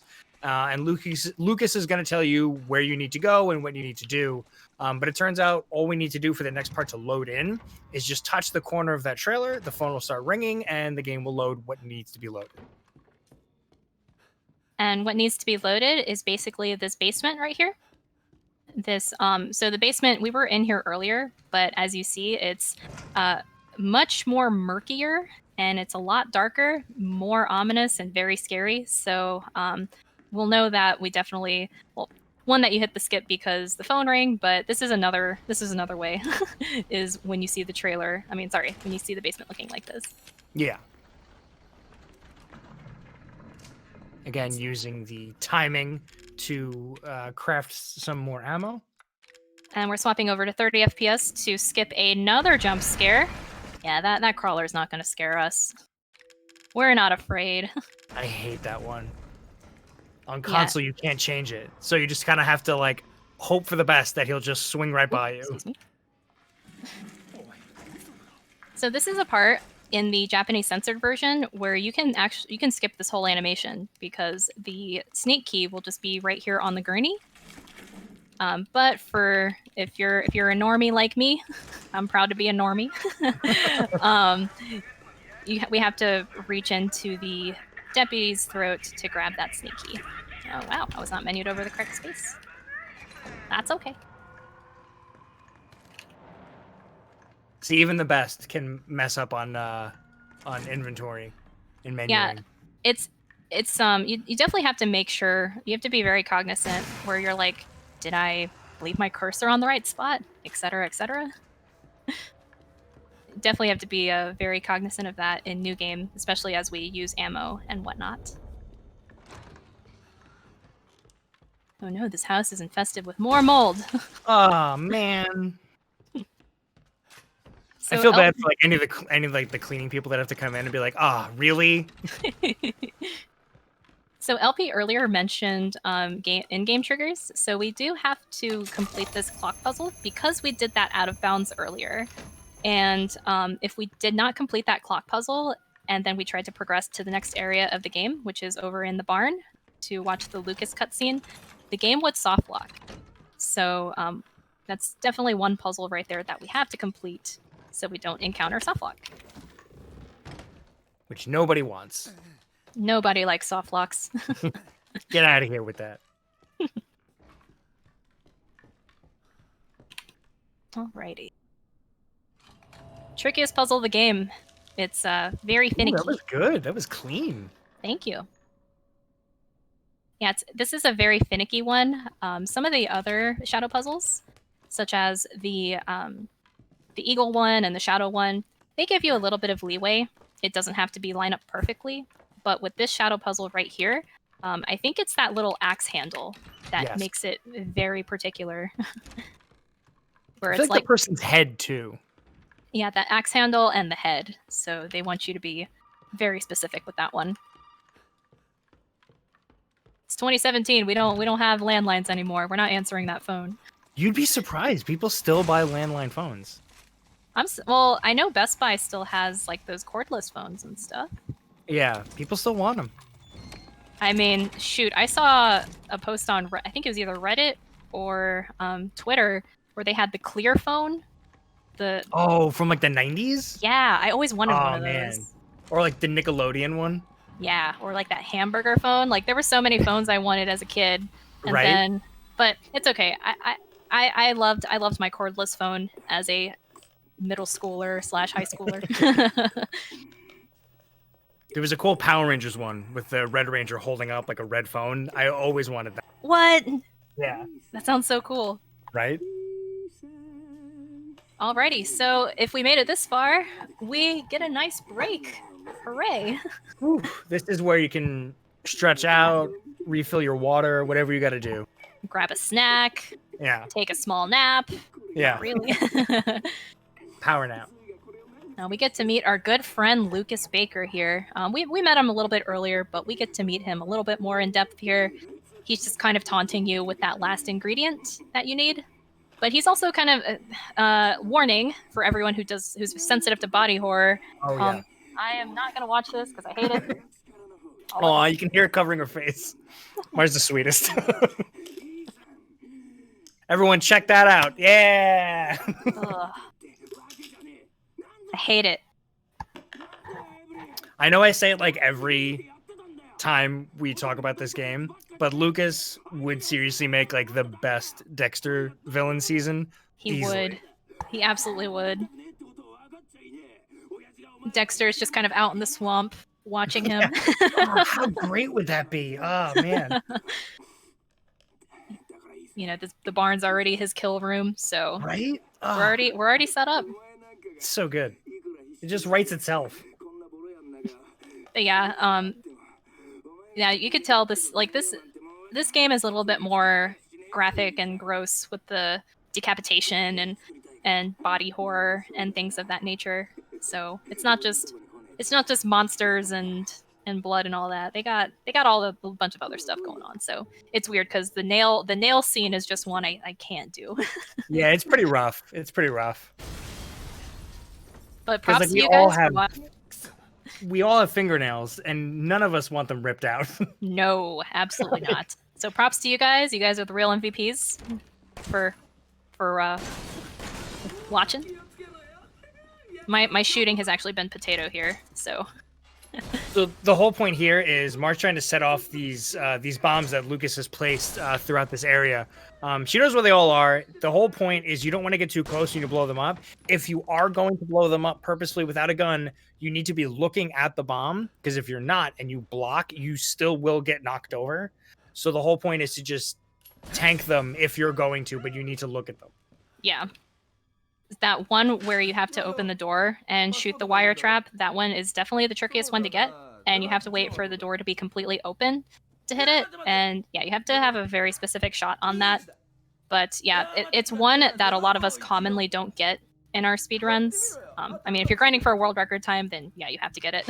Oh, but yeah. if we're just grinding for a PB or something like that, or anything of that nature, you can definitely just oops. That was weird. That was So weird. if you noticed, Mar was kind of particular about the way she put her items away. So you need to put your items away for an upcoming part after this, because you can't have any items going into the next scene after this. But she was very particular about certain ones she put away, because it's going to help her later on when she pulls them back, because of the way the item box is set when you put items in. Yeah, so for that one, we make sure to put away the keys, crank, and arm, and then the shotgun shells. And I did keep my shotgun and knife on me just as a backup. This fat molded that's going to come down the elevator, he should die in these 10 enhanced rounds that we have equipped. But, marathon luck, just in case, we're bringing back up. Oh, yeah. Got to play it safe. Oops. So we're actually going to wait for this big boy to come on down before we even shoot him. If you watch New Game Plus speedruns, you'll notice that we'll do damage as he's coming down. But we are going to wait until these doors open. It does not work the same way in New Game like it does in New Game Plus. We have to make sure that we shoot him all in the head. And just taking it nice and slow. And there he goes. Well done. Thank you. Yeah, sometimes he can get... I was taking it slow because sometimes he can get very weird animations there. Like, Oh, whoa. one of... Oh yeah, well that's just bits of the guts there. It's like a little manta ray. One of the animations he can get there is he'll start hugging himself and then start puking, and for some reason he just won't die. Or he takes less damage or something, because I have definitely ran out of ammo during that fight when he has done that animation, so that's why I was taking that fight just a little bit slower than usual. And the one thing to know when it comes to this game, certain things can't progress if there is a death animation happening, which you'll see a little bit later on. But even though the monster is dead, if it's still moving or anything like that, things still won't progress. It needs to completely stop moving. Password here is 1408. It's always 1408. And we cannot enter this puzzle room with any items, which is why I put away the rest of our weapons. You can't even have healing items or ammo or your driver's license or a slice of pizza. None of that stuff. You can't have any of that. Although I feel like we never tried the pizza, so we don't know. I mean, you've seen that picture on the internet with the person who like opens up their wallet with like pizza rolls in them? That sounds great.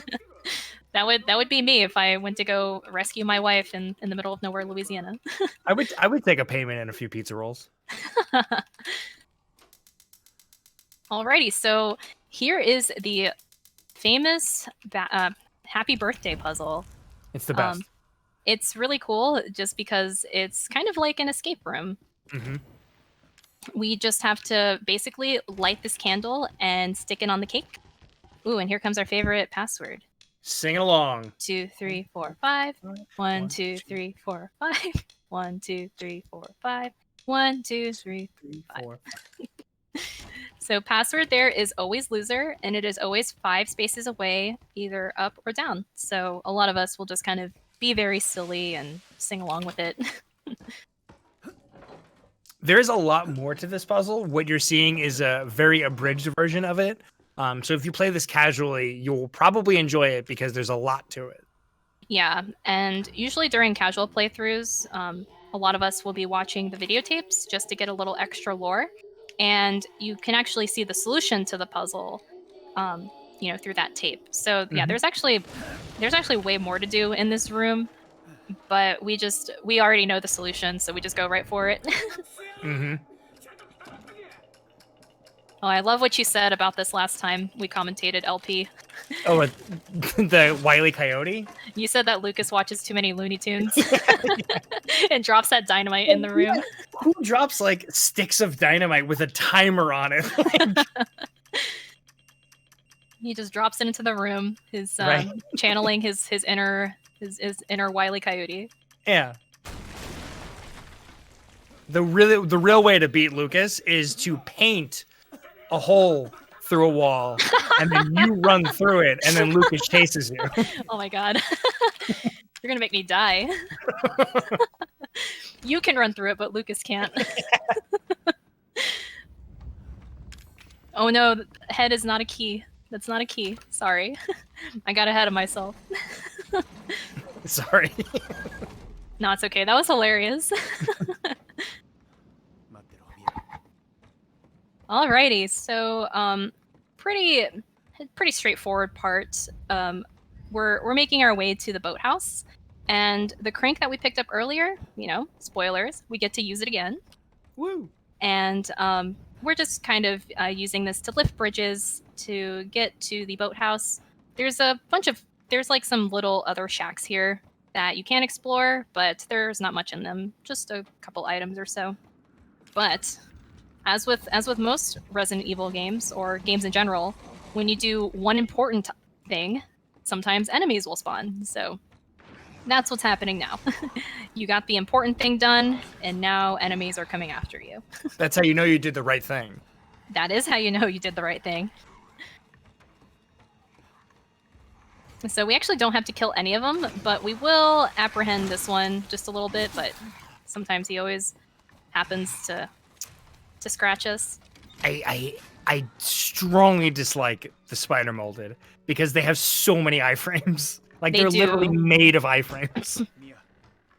Usually once they stop their whole spawn animation, you're able to hit them, but yeah, sometimes they can be a pain.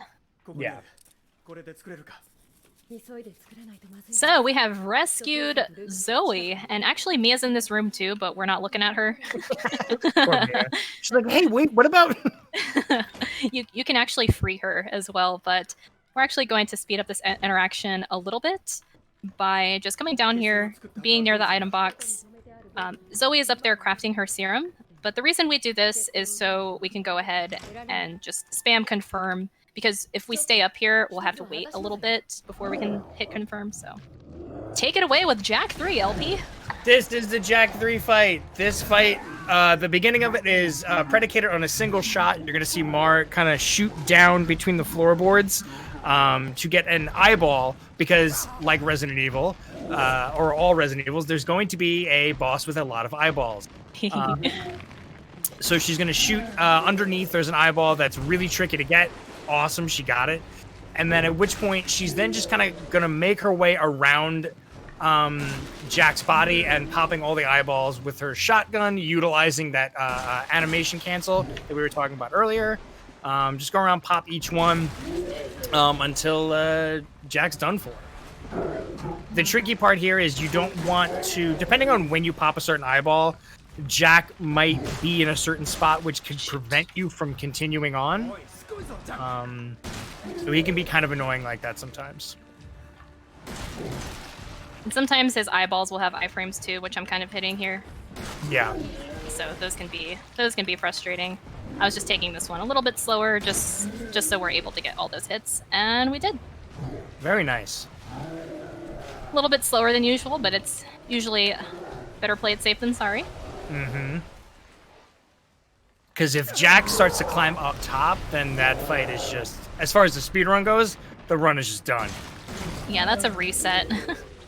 It's definitely a reset when he does that. But we're still able to get it, even if it was just you know, slow and steady. And there he goes.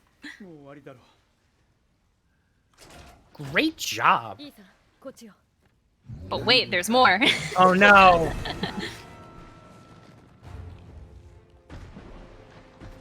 So one of the two serums that we crafted, we inject into Jack, because it will kill him.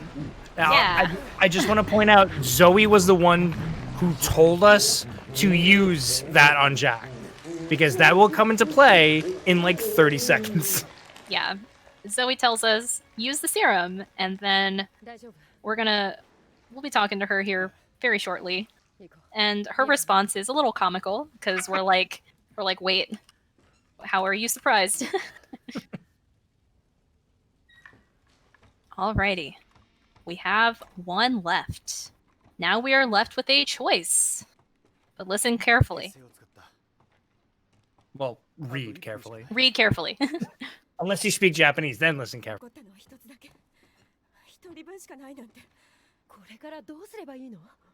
What are we gonna do now? I told you to use one. Yeah. Like, I understand Mia being upset that there's only one, but like Zoe shouldn't have been upset. So we do pick Mia because it is the faster route.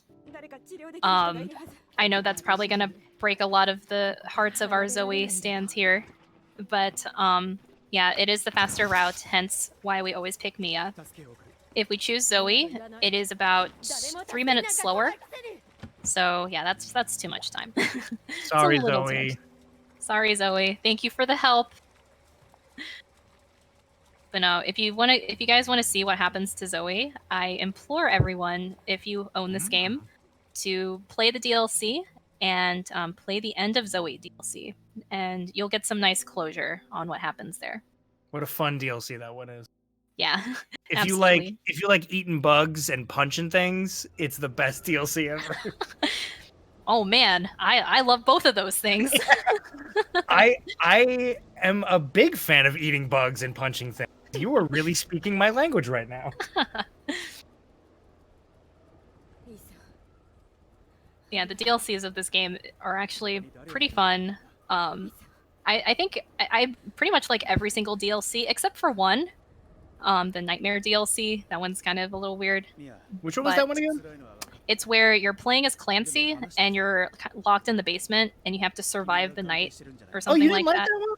I wasn't a fan of that one. Oh, because it reminded me of like horde mode and stuff like that from like Halo and Gears. I thought that was kind of fun. Well, I never played a lot of Halo and I never played Gears, so that might be why. Fair enough. No, but the DLCs of this game are really, really fun. Expands on a lot of the lore of the game as well. So you'll actually be seeing one of the DLCs right after this run. So, spoilers. Oh, oops! Was I not supposed to say that? Oh, I don't know. It's perfectly acceptable to say that. Okay. Thanks, Tiffy. I was hoping to not spoil. Everyone forget the last 15 seconds.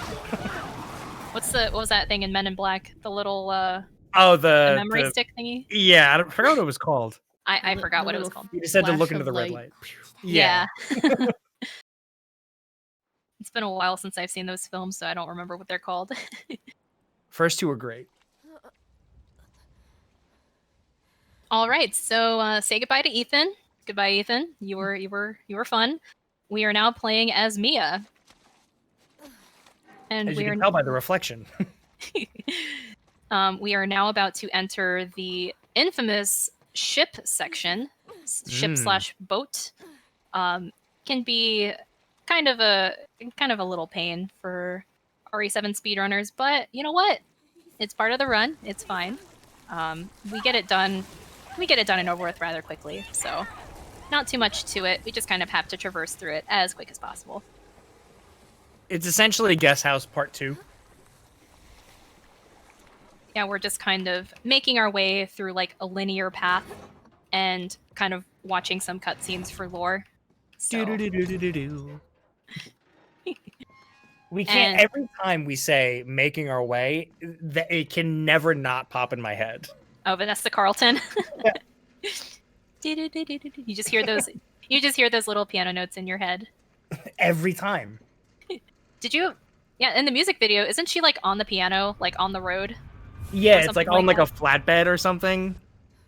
We should edit that to where it's just like us walking through this. That'd be amazing. So, as a quick heads up, I mentioned earlier we're playing as Mia. So this will always happen whether you pick Mia or Zoe. So it doesn't matter who you pick, you'll always have to do the boat section as Mia. Which is just weird. Like the way that it ends, like it's so bizarre that they just like, here's a choice. By the way, your choice didn't matter. The choice does matter a little bit. It just gives you a tiny bit of extra content, but that's about it. You get an extra boss fight here on the ship, but in terms of speedrun purposes, it's not enough to like make it its own category or anything of that nature. So throughout the time we're here on the ship, we'll be seeing little flashbacks, little pieces of lore. Because spoilers, Mia used to work on this ship. Whoa. We're about to do another retry right here. Skips her whole fall and standing animation, and then we're also faced the way that we need to be, so that saves you a little bit of time. LP sighing over there. Load times. Oh, it's just awful. If you've ever seen a console run, specifically a PS4 run, it's night and day difference.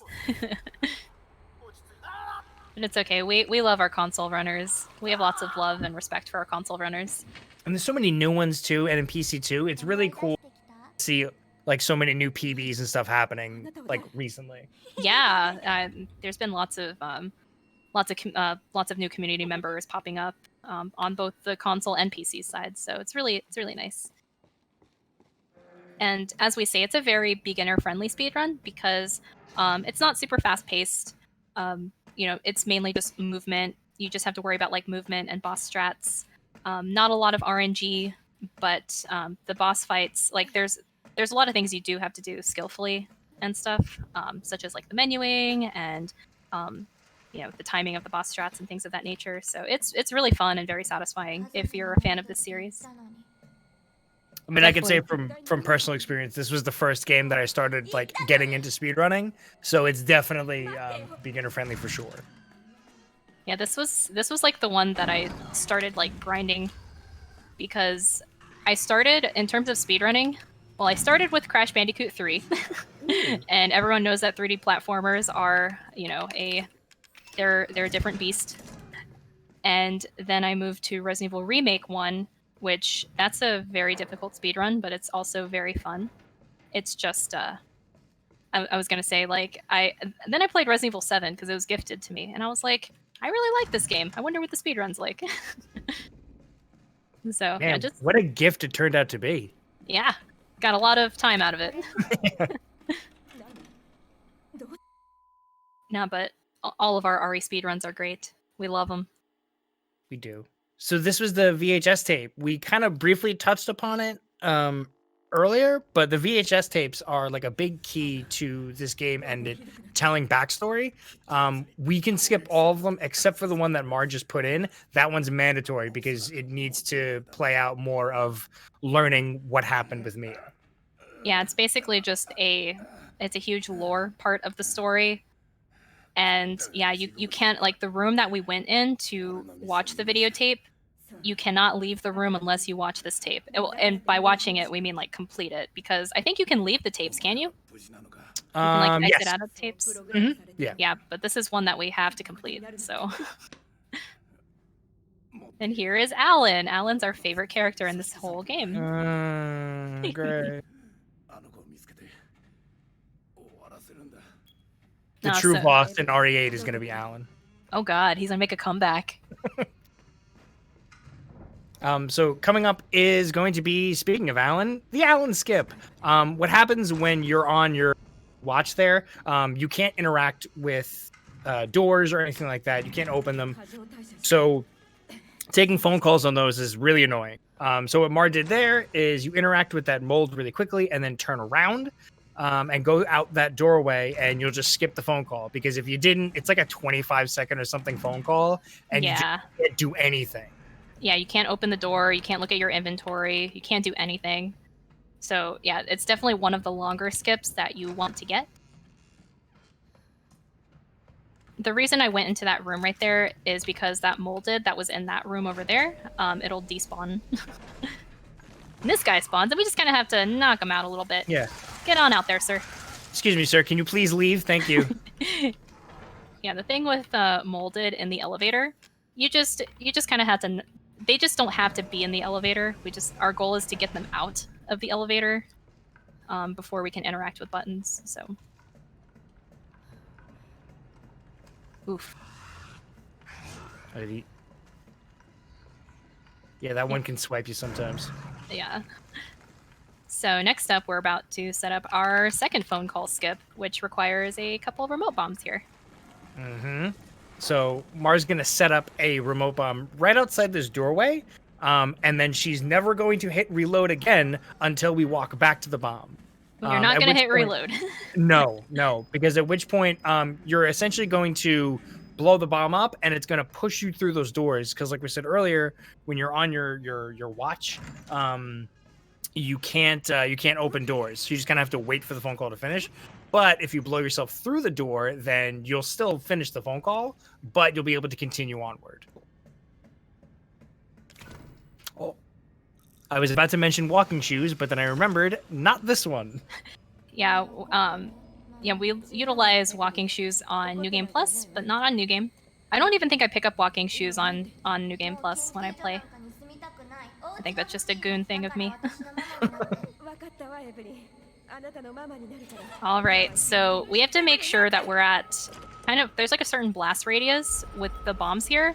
We kind of have to make sure we're on the outside of that, because if we're too close to that radius, we're gonna fall over and take damage.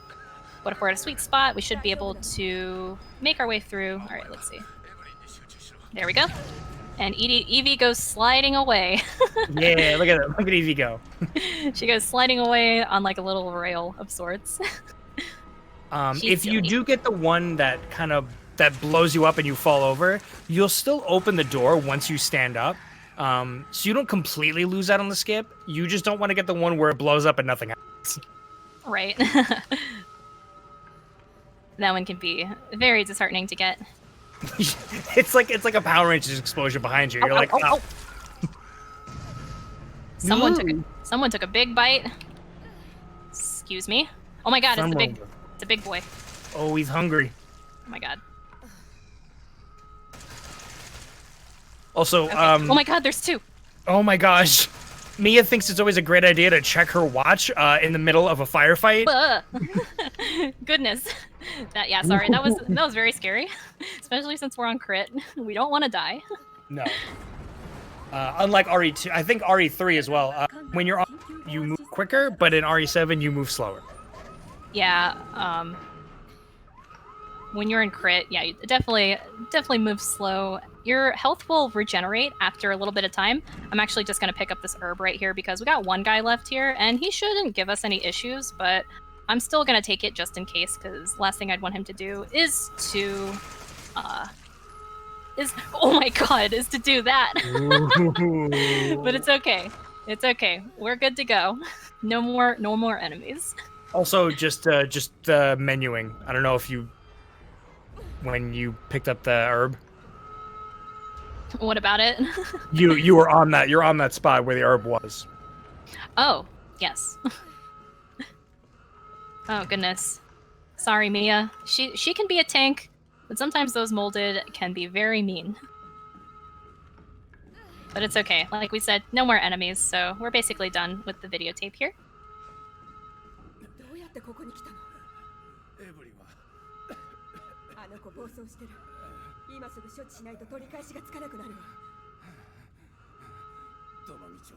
So on this boat, they were offering food, and apparently Alan got a little sick from the food he ate.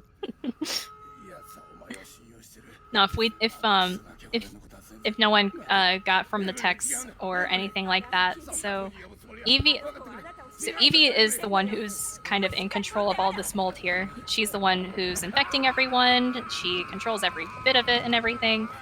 And Alan was supposed to be watching her, so that's another reason we kind of hashtag blame Alan for a lot of things. Yeah. Because Evie, she manifests as like she's kind of manifested, and she's a bioweapon that's kind of like in the body of a 10-year-old girl, because she's not supposed to look intimidating or anything of that nature. So yeah, both Alan and Mia were basically her guardians, and but Evie wanted a family. She wanted a bigger family. She wanted Mia to be her mommy, and she, I guess, did not want to, and Evie didn't like that. You think Evie's not intimidating? Have you looked at those demonia boots? Like.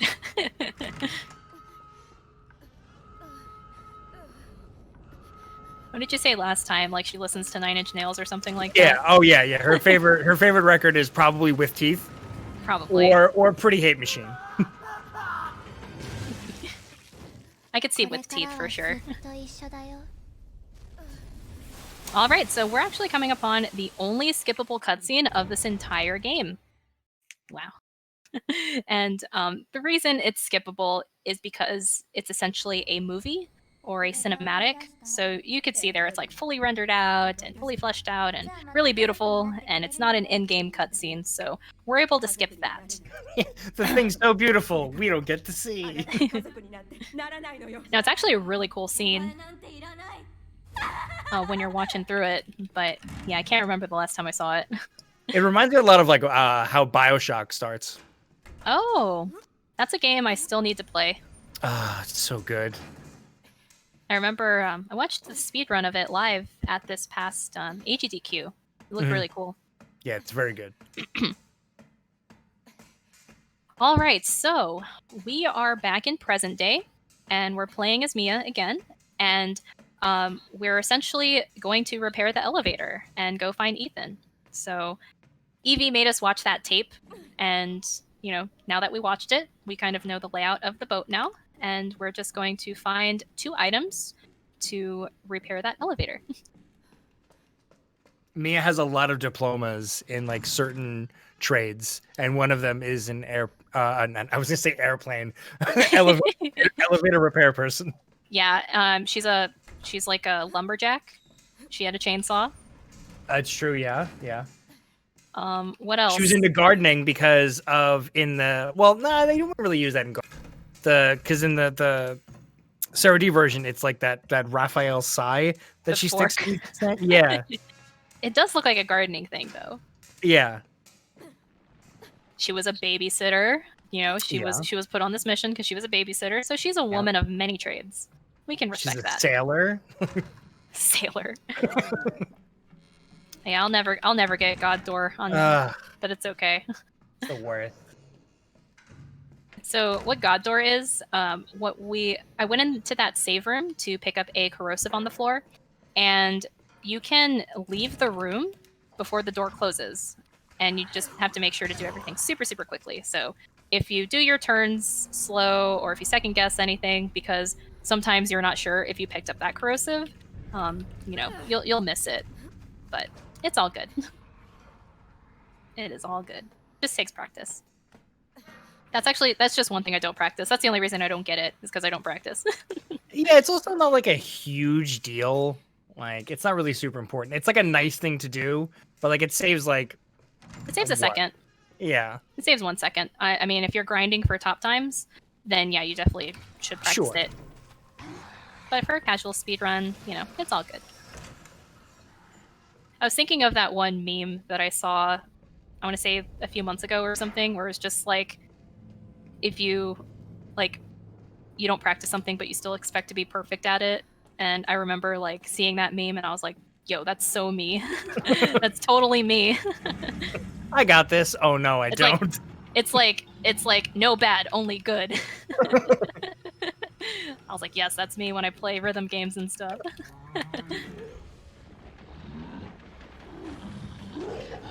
It's all good.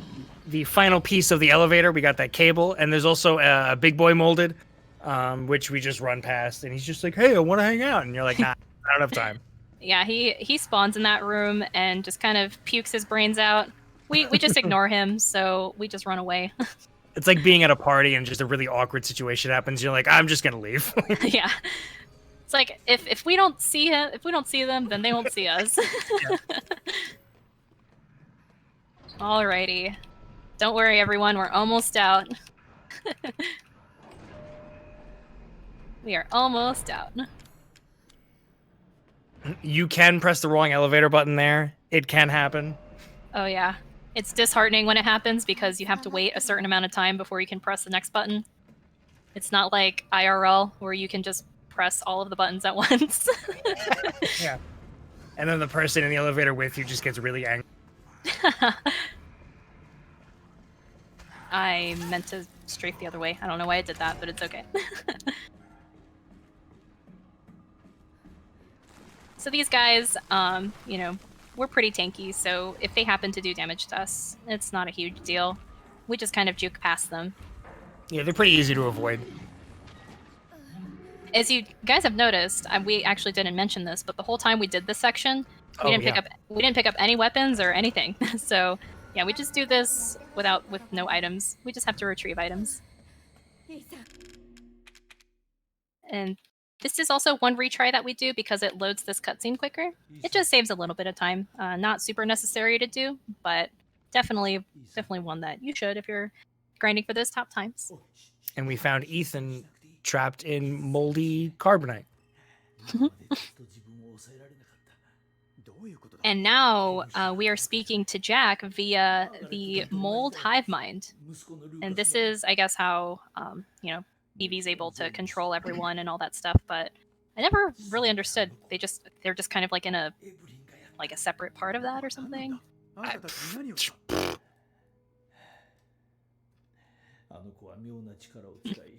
it's either way, this is a really cool scene because this is where you find out that Jack is really not the bloodthirsty, sadistic villain that he portrayed himself to be earlier in the game. So, him and his family are basically victims in this whole situation. Except for Lucas. Lucas has always been mean, so we don't count him. Even though Jack says, even my son Lucas, we're just like, wait. Yeah, I'm sure about that. I get he's your son and all, but... Yeah, we get it. Also, it's important to note that Marguerite isn't in this scene. Yeah, Marguerite's not in this scene. Zoe's in the scene. But It's almost as if these characters are still with us. they might still be alive, perhaps? You'll just have to play the other DLCs to find out. Find out next time on RE7 DLC. Da da da da da da da. Also, the TV's missing. Where'd the TV God. go? Lucas took it. Oh, He's like, was I need more monitors for my for his live stream. He's gonna be a Let's Play YouTuber. Alrighty, so we're officially done playing as Mia. We are about to spawn again as Ethan. Yeah, Ethan's being reborn. From the cocoon of mold. Yeah. Ethan comes out like a weird-looking butterfly. What was it, like that one Futurama episode where Fry comes out as the butterfly? That one was really creepy. Yes, Like, it was. I mean, I thought that episode was really funny because Leela and Amy were drinking like the nectar or whatever, Yes. but Fry like turned into a butterfly and he had like the bug eyes and everything. that was just creepy.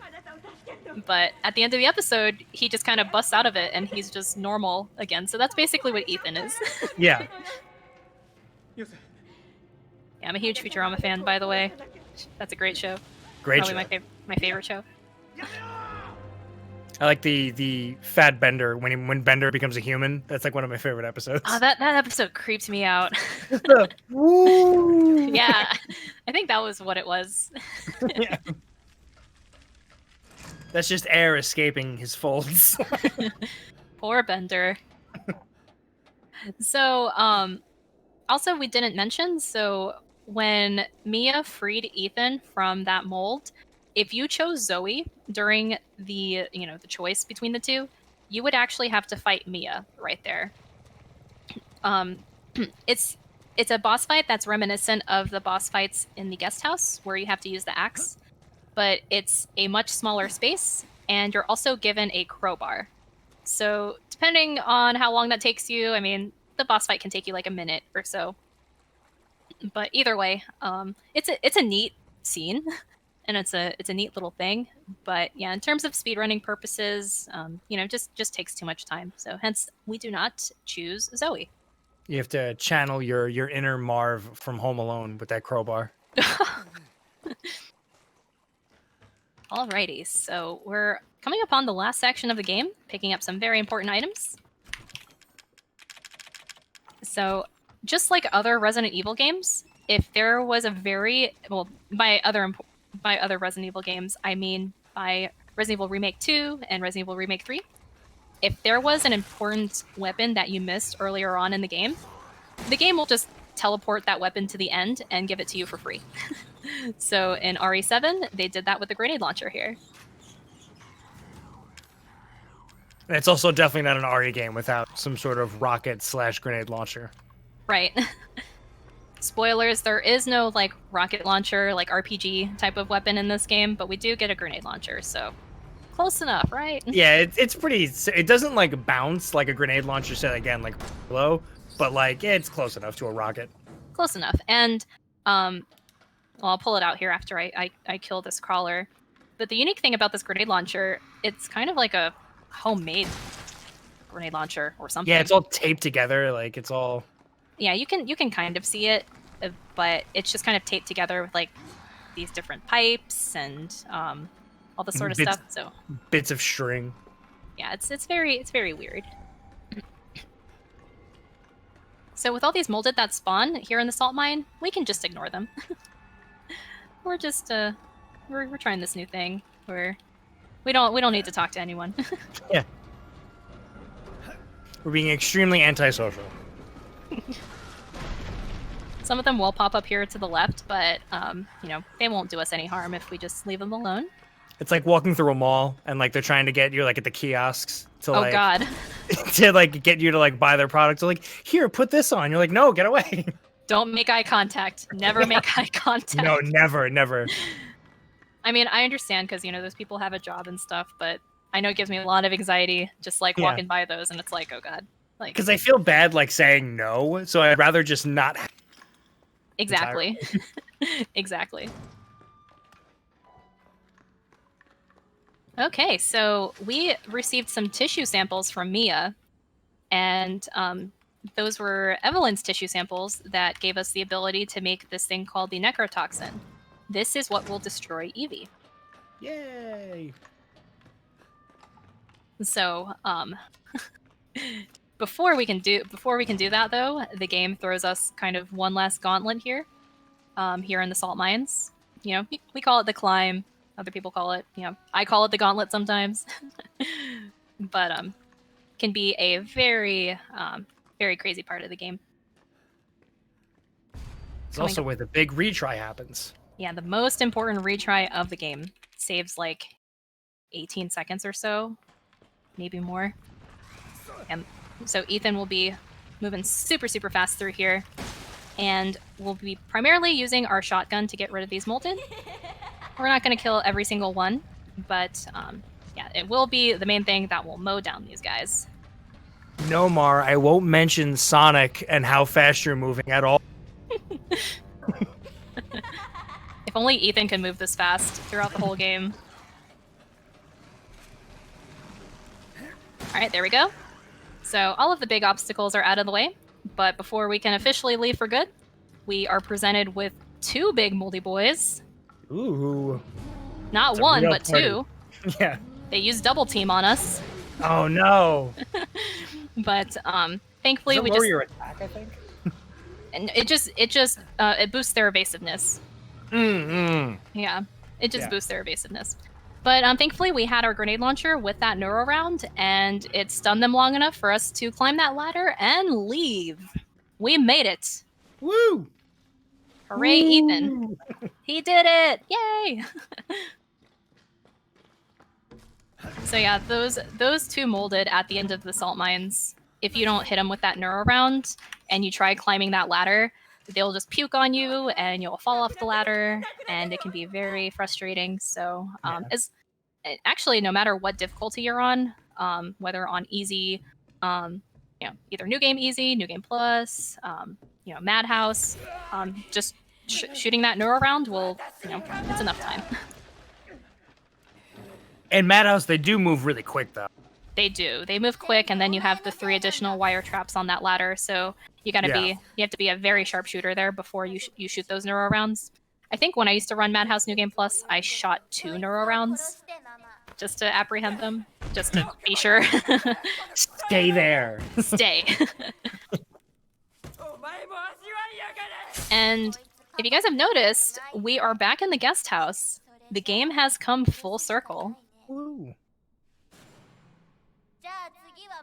So we are now reliving some more flashbacks where Mia kind of terrorized us, but it actually wasn't her fault. It was Evie's fault. She was being controlled by Evie this whole time.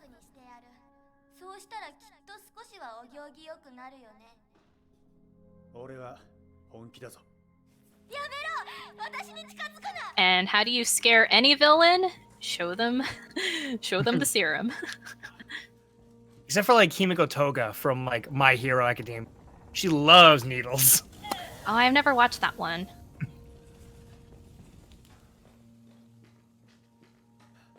All right. Since I'm not on PB pace or anything like that, I'm gonna try and shoot for the 1 cycle. Let's see.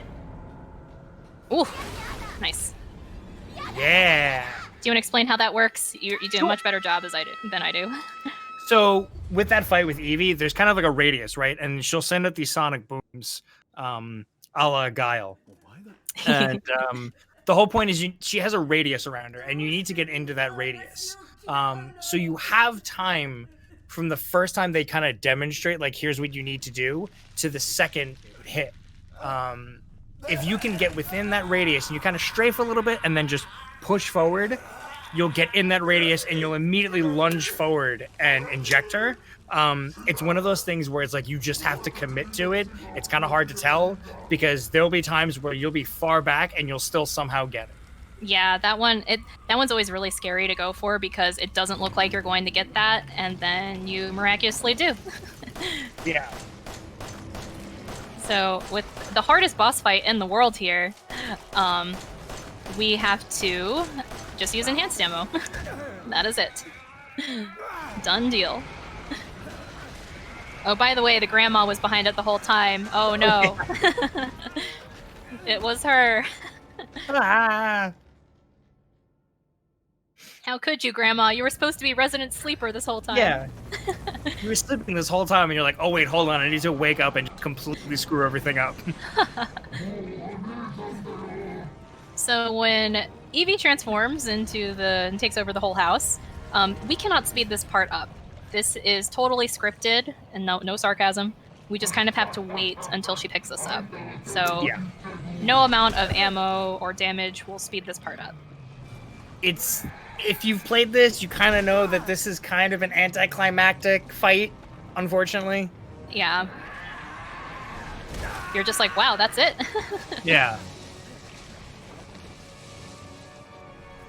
This would be kind of cool. I've never finished this in VR, but this part would seem kind of cool. Oh, oops. I guess I missed a shot. It was weird.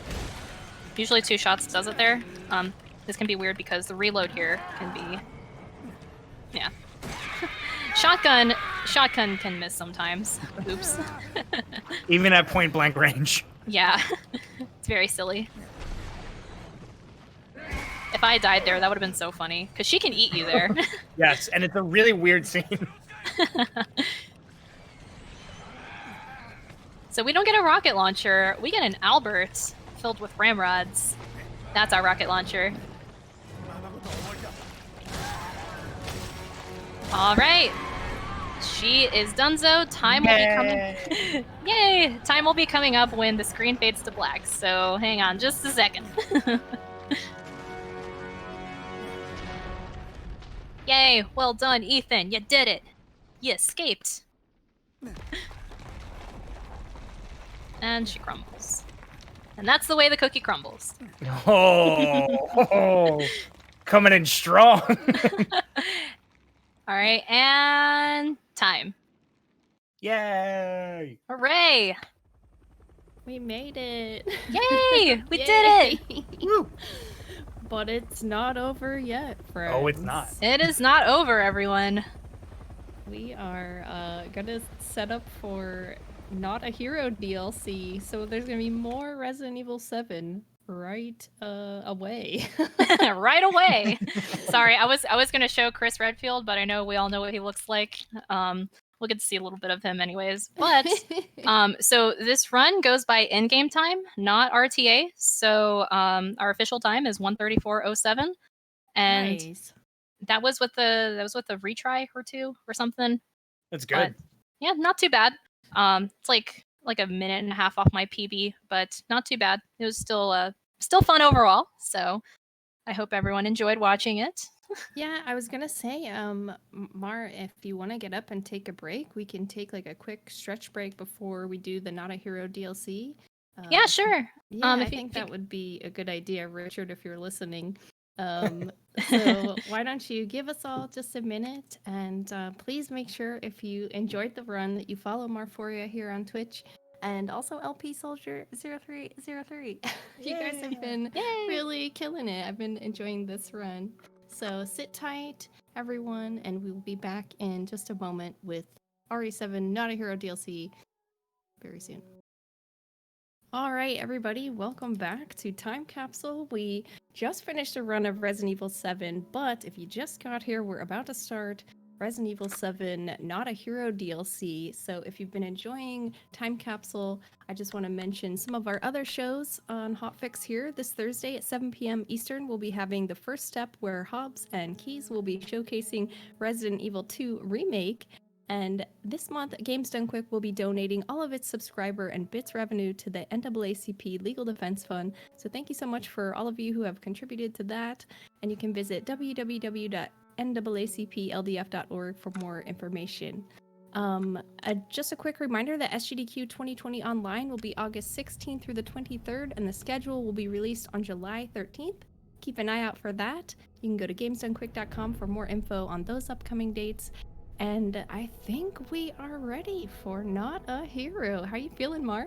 I'm feeling good. This one's a really fun speedrun.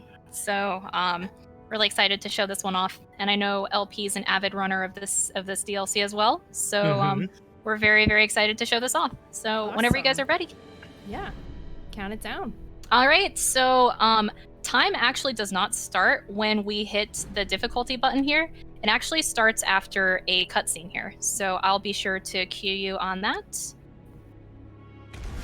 Alrighty, so once I hit skip movie on here, you'll be able to start the time. So 3, 2, 1, and go. All right, let's do it. Good luck. Good luck. Thank you. Alrighty, so this place may look a little familiar to everyone here. We were just in these salt mines just a few minutes ago, but we're here as our lovely friend Chris Redfield, which a lot of us are very familiar with. How many men did we lose? Unless you've seen him change visually over the last, 4 games. Oh, goodness. He had another cosmetic surgery for RE8, but it's okay. As long as they just stick with one, I'm fine with that. Yeah. Chris is like Madonna. He just reinvents himself every once in a while. That's what it is. Exactly. Yeah. Any idea what Lucas is up to down So here? I went ahead and I switched the audio back to English because, like I said, I'm running the Steam version.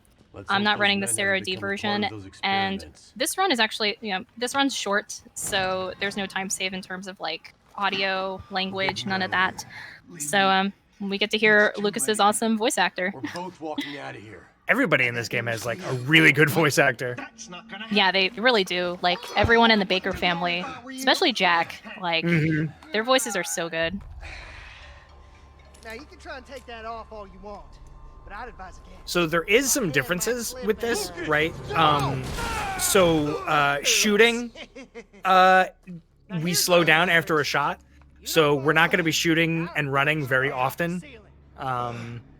And also movement is a little bit different. It feels very different playing from Chris to Ethan. Yeah. Well, for one, Chris moves a lot faster, which is nice. Yeah, that's a huge thing. His shotgun that he has here is way more heavy duty than that M21 shotgun that we had in main game.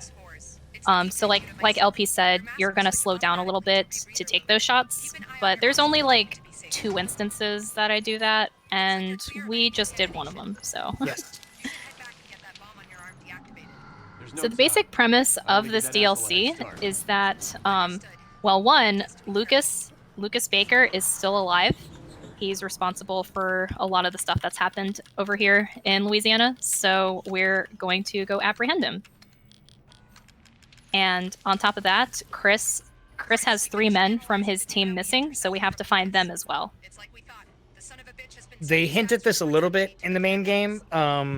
Toward the end, there's a radio frequency that picks up that Chris is looking for him.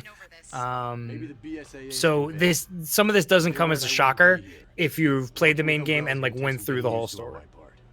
I know it must be difficult, and to tell the truth, a lot of our members have been with us since even before we reincorporated. Alrighty. About all that's left now is the So. We come down here into this main cavern. We weren't able to access this during the main game, but once you play in the DLC, this whole cavern essentially opens up. So there are 3 main areas to this cavern, and they're all hidden behind these shutter doors. And they all are different colored, and we have to go through them in a specific order. So we are going through this red shutter door first. And we saw.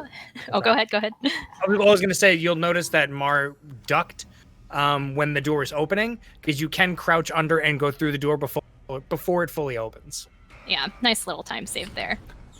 Very first thing we're going to do is rescue one of our friends. We actually saw his voice line pop up that says, "Is anyone there?" But we just ignored him. I'm sorry, friend. We know that we have to find your cell key, so we're going to go do that right now. Before we do that, we have to grab a crank and a gear, because the key is actually hiding behind that container there. So we're going to go ahead. We have to do this in a specific order. And we basically had to manipulate the molded to come over here to the left. And they come in like a neat little conga line. They're so nice and proper. All right. Oh, goodness, Mama. Excuse me. I have no idea. It's something new. So... Oh, you go around that way. Interesting. Yeah, I've tried going the other way, and Mama Molded just runs me over sometimes. Yeah, she can catch you. So that big, beautiful lady is Mama Molded. We did not see her in main game at all. But spoilers, she's new. She's a new enemy. She may or may not be a boss fight later. Who knows? But we cannot do anything. We can't kill her right now, so we just kind of go by her. Everything's all right now. So yay, we saved a friend. Hooray. Successfully rescued. Nothing at all will happen. What? Nothing will go wrong. Not at all. Oh no! Oh, yikes. Take the filter on my mask. Hurry. But you'll die. Dead either way. I'm dead either way. Sorry, friend. So, you cannot save your friend. No matter what you try to do, you can't shoot that little thing, or you can't shoot those blades or anything. Your friend will always die.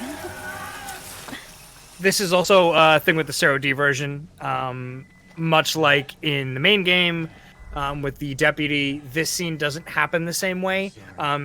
His head just, there's like a bomb that's around his neck and it just kind of explodes, but he just, no body parts fall off. So it's a little bit faster. Yeah, definitely a big time save on Zero D there. So we picked up this air filter for our mask.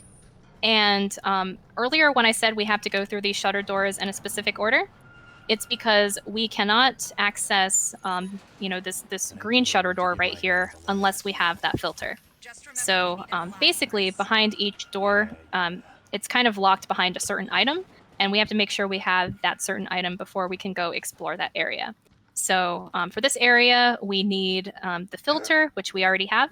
And then for the next area, we need a night vision mask, which we will pick up here, or a night vision device, I think. Yeah. So yeah. Think of it like a first-person Zelda dungeon. Yeah, if you try to do this area without the mask, you will die. Yes. Oh, and we get introduced to a new molded variant right here called the Fumer. They are basically a molded that won't die unless they are shot with a specific ammo. So we kind of need, and those ammo they're called ramrods. They're called, it's essentially short form for anti-regen ammo. So we need all those ramrods for boss fights. So we are not going to kill any fumers here. And don't think we haven't heard car ramrod be said before. From Super during any of our, I don't think we've never heard that before. From any of our streams or runs or anything. Car ramrod. Come on, say it, car ramrod. I'm not saying it. I'm not saying it. I swear, shotgun RNG feels like a thing sometimes. But it's okay. So Mar shot at that gate because there's a crate there, and if you can shoot it through the gate, then you can just kind of fall down into the hole. If not, you either have to go around the box, which Mara had to do, or you'll just walk right through.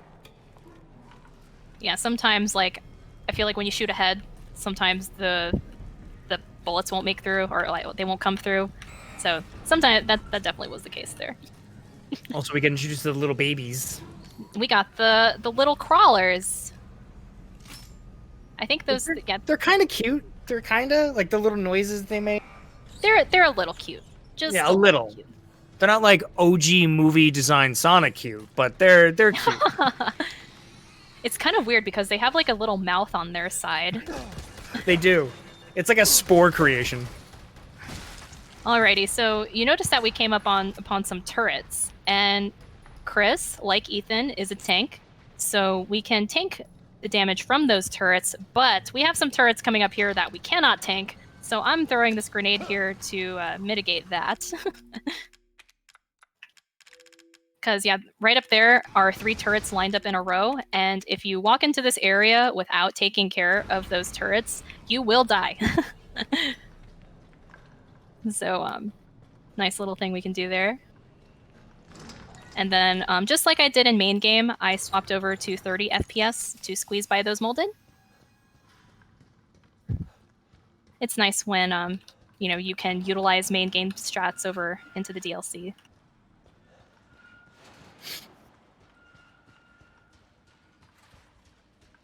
Alrighty, last but not least, we have this blue door. And don't worry, there's definitely more to come. I'm just talking about in terms of these shutter doors. Ow. I forgot those pressure plates. Oh my goodness, stop. Oh no. So the whole point there is you don't want to step on those plates because you will get hit. Also, Chris has a unique ability that Ethan didn't have. So if you can time your block correctly, you'll deflect. So you can run through bombs if you time it correctly and just deflect them and run through. Also with enemies too. Just like that. It's Nice. basically it's just a parry essentially. It's really nice. Yeah, the fat molded that we see in main game, they make an appearance again here in the Not a Hero DLC, but they're running around without their heads.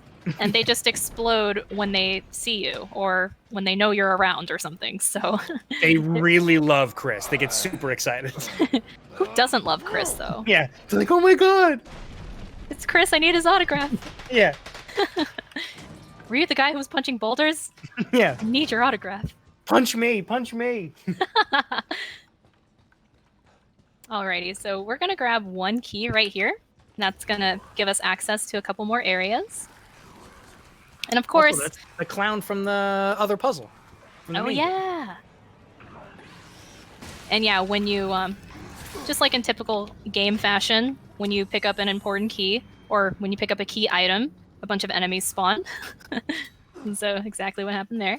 And if anyone misses Leon with RE4 lasers, Hey, we kind you of get okay? to live vicariously Hang on. through that. I'm coming. Hang on. I'm coming. Yes. It's the best line. All right. If you hit one laser, you will die. And I was taking that much slower than I usually do because I die here way too many times. And I know LP knows the struggle too. Uh-huh. It's the worst. You're like, haha, I'm gonna hit boom. It's like, yeah, I'm on PB pace. I'm ahead. And then you hit one laser and you die. Yep. Instant reset. Hey, But thankfully, Hey, you still with us? if you happen to die there, it spawns you right in front of the room, so you can practice it as many times as you want. Thanks. But yeah, when you're on that PB pace and you hit that laser, then it's like, dang, rip. Yeah, it's just a big explosion too. It's just embarrassing every time it happens. Ah. Alrighty, so we rescued another friend here. You notice that he was laying down there when the lasers were on, and if you try to save your friend before turning off the lasers, you will die. Yes. I think, what is it? All the lasers point at you or something like that? Because it's been a long Yeah. time since I've seen that death scene. We can get out. I did that when I started learning this, it was the first thing I did. And Yasi was like, yeah, that's what you get for doing it out of order. It's one of those things where it's like, yeah, we know what's going to happen, but we're not going to tell you. I was going to say, what are the odds on this guy living? Zero. Yeah. As you can tell, a running theme here is that all of our friends that we try to rescue just happen to die because Lucas is mean. And it ends now. He's a very mean man, and we gotta stop him. It's about to be 4 dead soldiers. Oh, we didn't talk about the bomb that was on our arm since the beginning of the game. Oh, you kind of, they don't really like talk about it. Like they mention it at the beginning and then they mention it again here. Right. So, yeah, Lucas strapped this bomb on us, and it's just kind of been sitting there, and Lucas just decides to activate it right now. So now you see we have a timer on our screen, and we have to go deactivate this bomb. Ow. You guys are mean. Everyone's mean today. So we have to deactivate the bomb by finding liquid nitrogen. And we know exactly where it's at, so let's go get it. You also saw Mar did another retry, similar to the ones that she did in the main game. Same idea, but what's nice there too is the enemies in the next room will spawn in a specific way, so you can know how to avoid them. Yes. So, yeah, like I mentioned earlier, there are, a few different things we can bring back from both main game and this game. Menuing is actually, it's still pretty important here. We just only use these 2 top slots right here. But yeah, the only menuing we have to worry about in this DLC is just, grabbing keys. So as long as those first 2 slots in our inventory are free, then, we should always be menued correctly. I did a thing at the very beginning where I moved all of the items to the bottom right. So that sets us up. This fumer's on fire. You were holding on to that one, weren't you? Actually, no. Just came out. It just came. Alrighty, so Mama Molded, LP. Would you like to explain our lovely Mama? So here's Mama Molded. You want to do a ridiculous amount of damage. So you're going to throw 3 grenades, and then you're also going to use your ramrods that you've collected and shoot her in the head a bunch of times. Also, one thing to note with Chris, right, is normally in a game, if you run out of ammo, you reload, and the reload timer is the same. But with this, for whatever reason, when Chris reloads and he has no ammo in his gun, the reload animation takes longer. So you saw Mar there when she had 1 bullet left reloaded, so she could reload faster. And then just the rest of the bullets into Mom Molded in the head and took her out very nicely. Thank you. I did it. We found the liquid nitrogen. Chris's hand didn't freeze off. Well done. Yeet! Goodbye. Also, spoilers, you can run past the nitrogen. It's not like a in-game event, or it's not like an automatic thing where the game will pull you to that area. It's like you have to run up to the liquid nitrogen and you have to press F. And I know this because I accidentally did not deactivate the bomb a couple weeks ago. It wasn't until I think I got to this area. Ross typed in my chat. He was like, bomb? And I was like, oh my god. Oh no. Totally forgot. I actually did know that could happen. Yeah, but thankfully, we're not, like, once we go up to this area here, and you try to, get the vault to spawn, I guess the game will tell you it's not the time to do that, and you're just like, oh no, I gotta turn around and go back, and the game gives you plenty of time, so it's okay.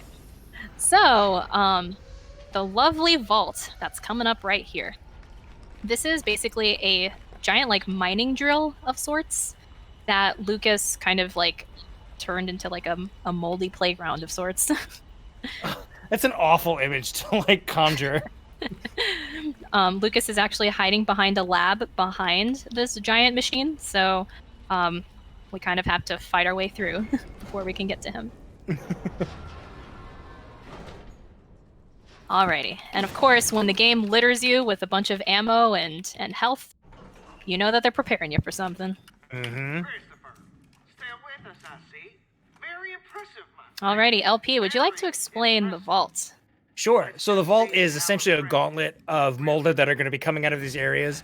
Kind of like what we said earlier is death animation is really important. You don't want them to have one.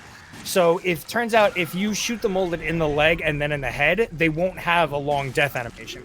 So the whole point here is once a molded is dead, another one will spawn. So you try to kill them off as quickly as possible and having zero or little to no death animations. Excuse me.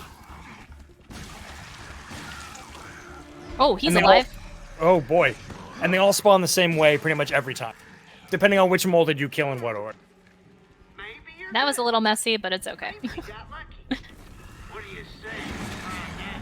Excuse me. Iframes on you. Hate him.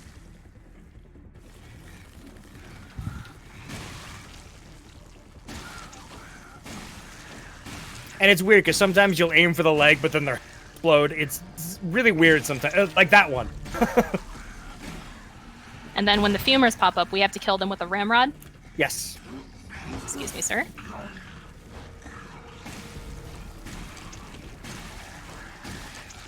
Alrighty. Should be it. Alrighty. 2 more left. Don't worry. Just how much more of this do you think you can take? And these big boys actually happen to have heads. And 2 ramrods, 1 on each, will do the job. No puking here. No puking allowed. It's already pretty gross here. We don't need to gunk it up some more. Yeah, right. I don't have anything left. You won't get any sympathy. Alrighty. Well, the door that we came through is locked. So, uh-oh. I've done terrible. We're kind of stuck in a predicament here. I killed your man. This wasn't supposed to happen. Yeah, like, this door's supposed to open, guys. What the heck? We're gonna have to restart. Is this marathon luck or something? Jesus. Just kidding. Gotcha. Convenient crate is convenient. Or great?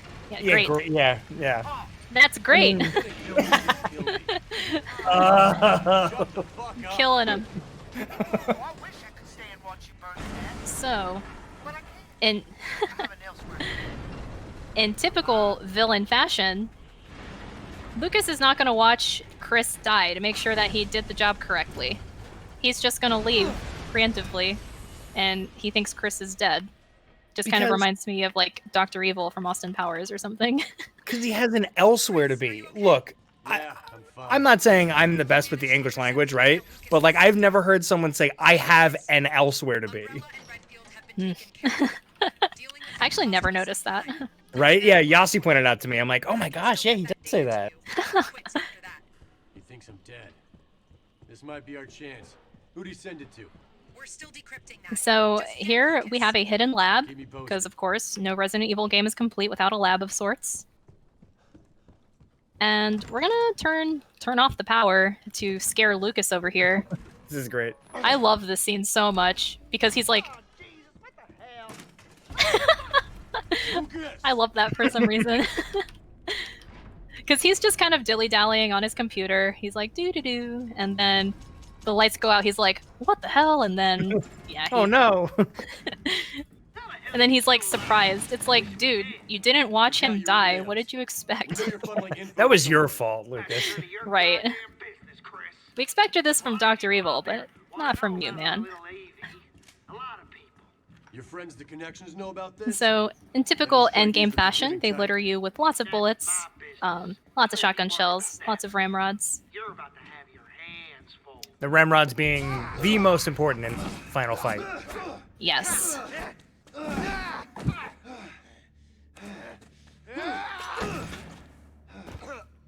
I swear, when I first played this game, when Lucas popped out of nowhere, it like totally scared me.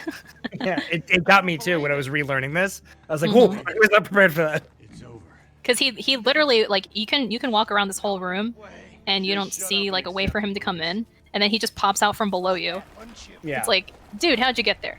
Oh boy. So, a lot of people will ask when you're playing RE7 main game, man, why can't you fight Lucas? I thought you can fight Lucas. Well, Turns out. here we are. Fight everyone's been waiting for. You're going to need to proceed with caution. He actually has a cool design, too. Oh, that's Yeah. different. And during Lucas's mutation, Chris decides to take a nap. Mm-hmm. A small little cat nap. Little rest up. He has to mentally prepare himself for what's to come. Yeah. Alrighty, that's yummy. Mmm. Alrighty, so yeah, LP. Feel free to explain. Sure. So this is the final fight of the game. Lucas can be kind of annoying. The whole point here is to shoot him so that his chest opens up like a He-Man character, at which point his heart will be exposed, and Mar will take a few shots with the ramrod or the shotgun into the heart, and then push Lucas into the next phase. He has 3 phases, so that was phase 1. Yep. Then this Lucas is going to pop up in this middle section. He's going to taunt a little bit. Go into phase 2, and it's more of the same thing. It's also being aware of where you are and where Lucas is going to land, making sure that you do enough damage that he opens up his chest, and then we'll go into phase 3, which is similar to phase 2, where he'll jump down and you'll just shoot him in his exposed heart. So that was phase 2, really nice. And then we're going into phase 3.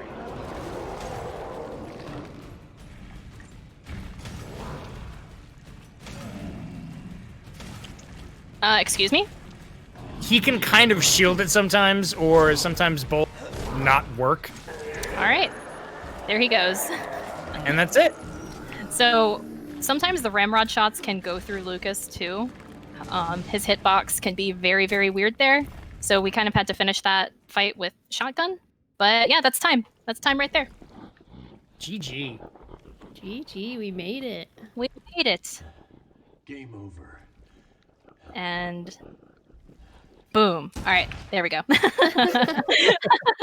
it. There's a whole ending scene there, but I know you guys got one more run left. So yep, 24-28 again in game time. There we go. Good job. Game over. Good job. Thank you. Thank you. Mar, again for running this. I appreciate it so much. You did an amazing job. Is there anything else that you'd like to say, or shout outs that you might like to give before we move to the next run? Yeah, sure. Shout outs to you guys at GDQ, especially you, Tippy. I know you reached out for letting me run this today. I very much appreciate you guys. Please follow GDQ for more amazing content that they do. Shout outs to my commentary partner LP. He's always amazing. He's a talented runner at this game, a really good friend. So thank you.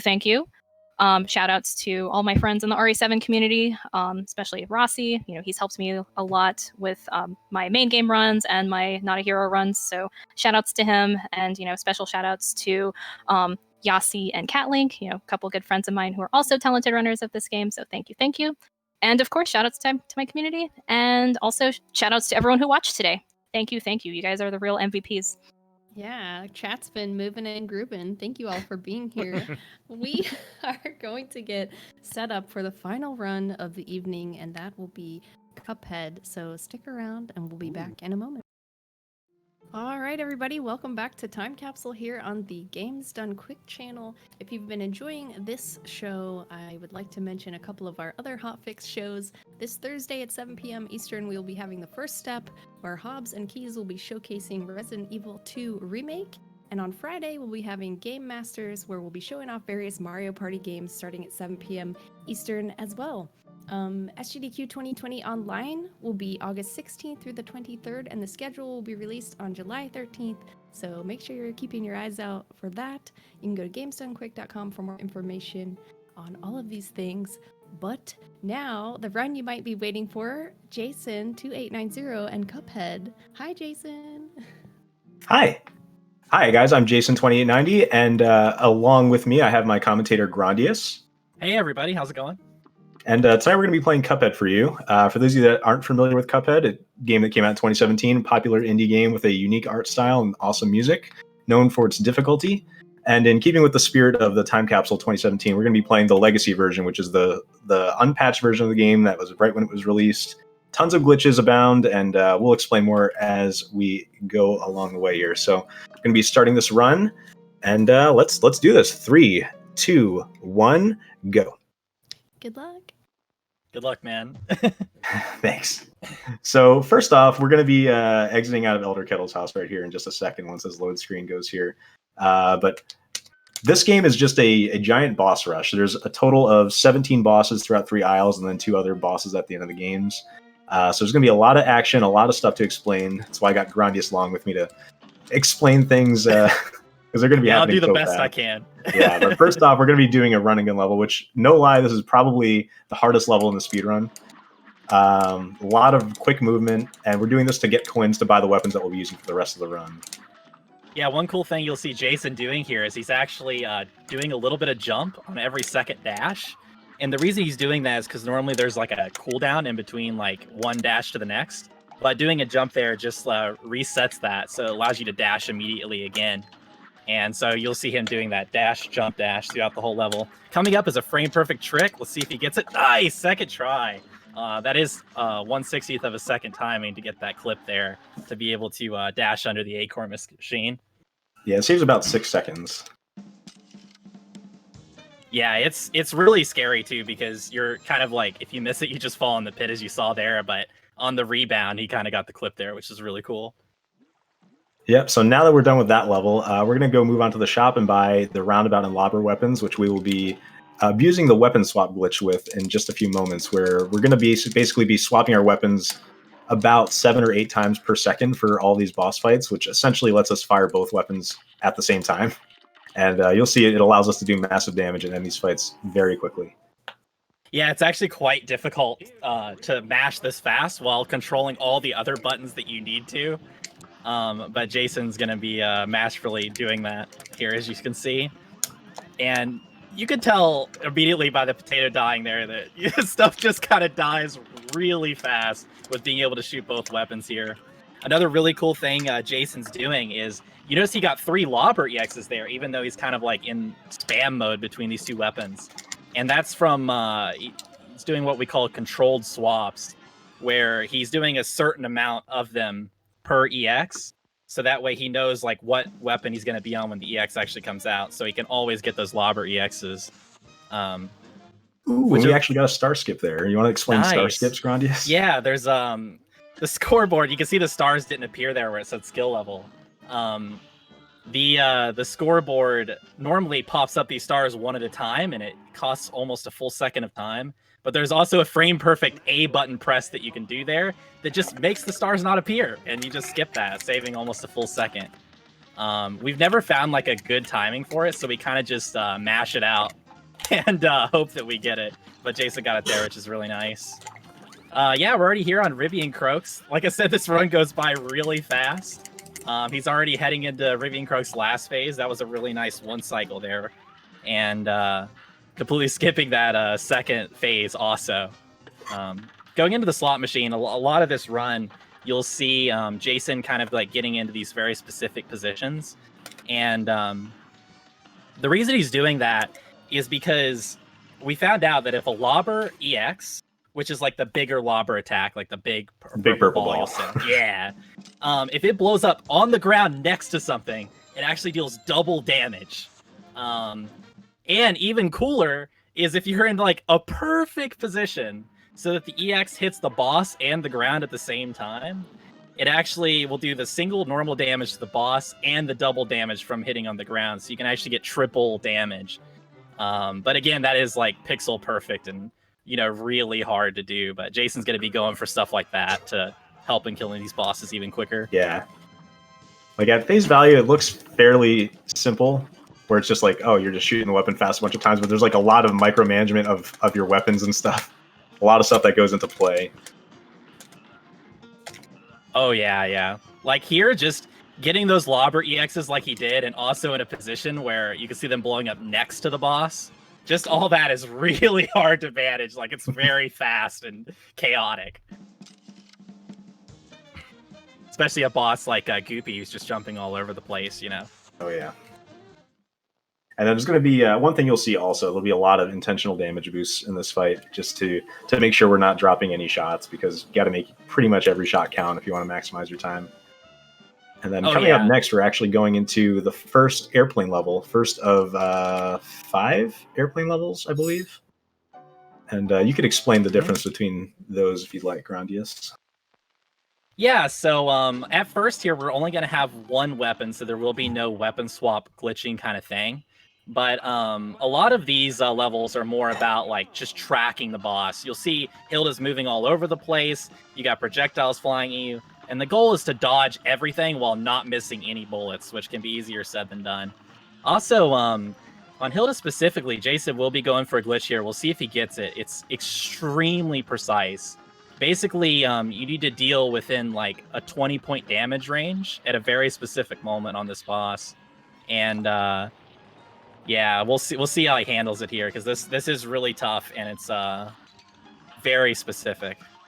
Here's the moment of truth.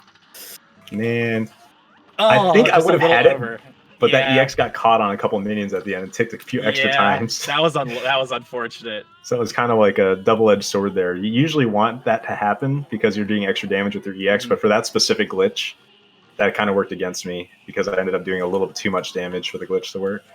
Yeah, it's super precise. All the top runners still only get it probably like half the time or maybe 1/3 of the time.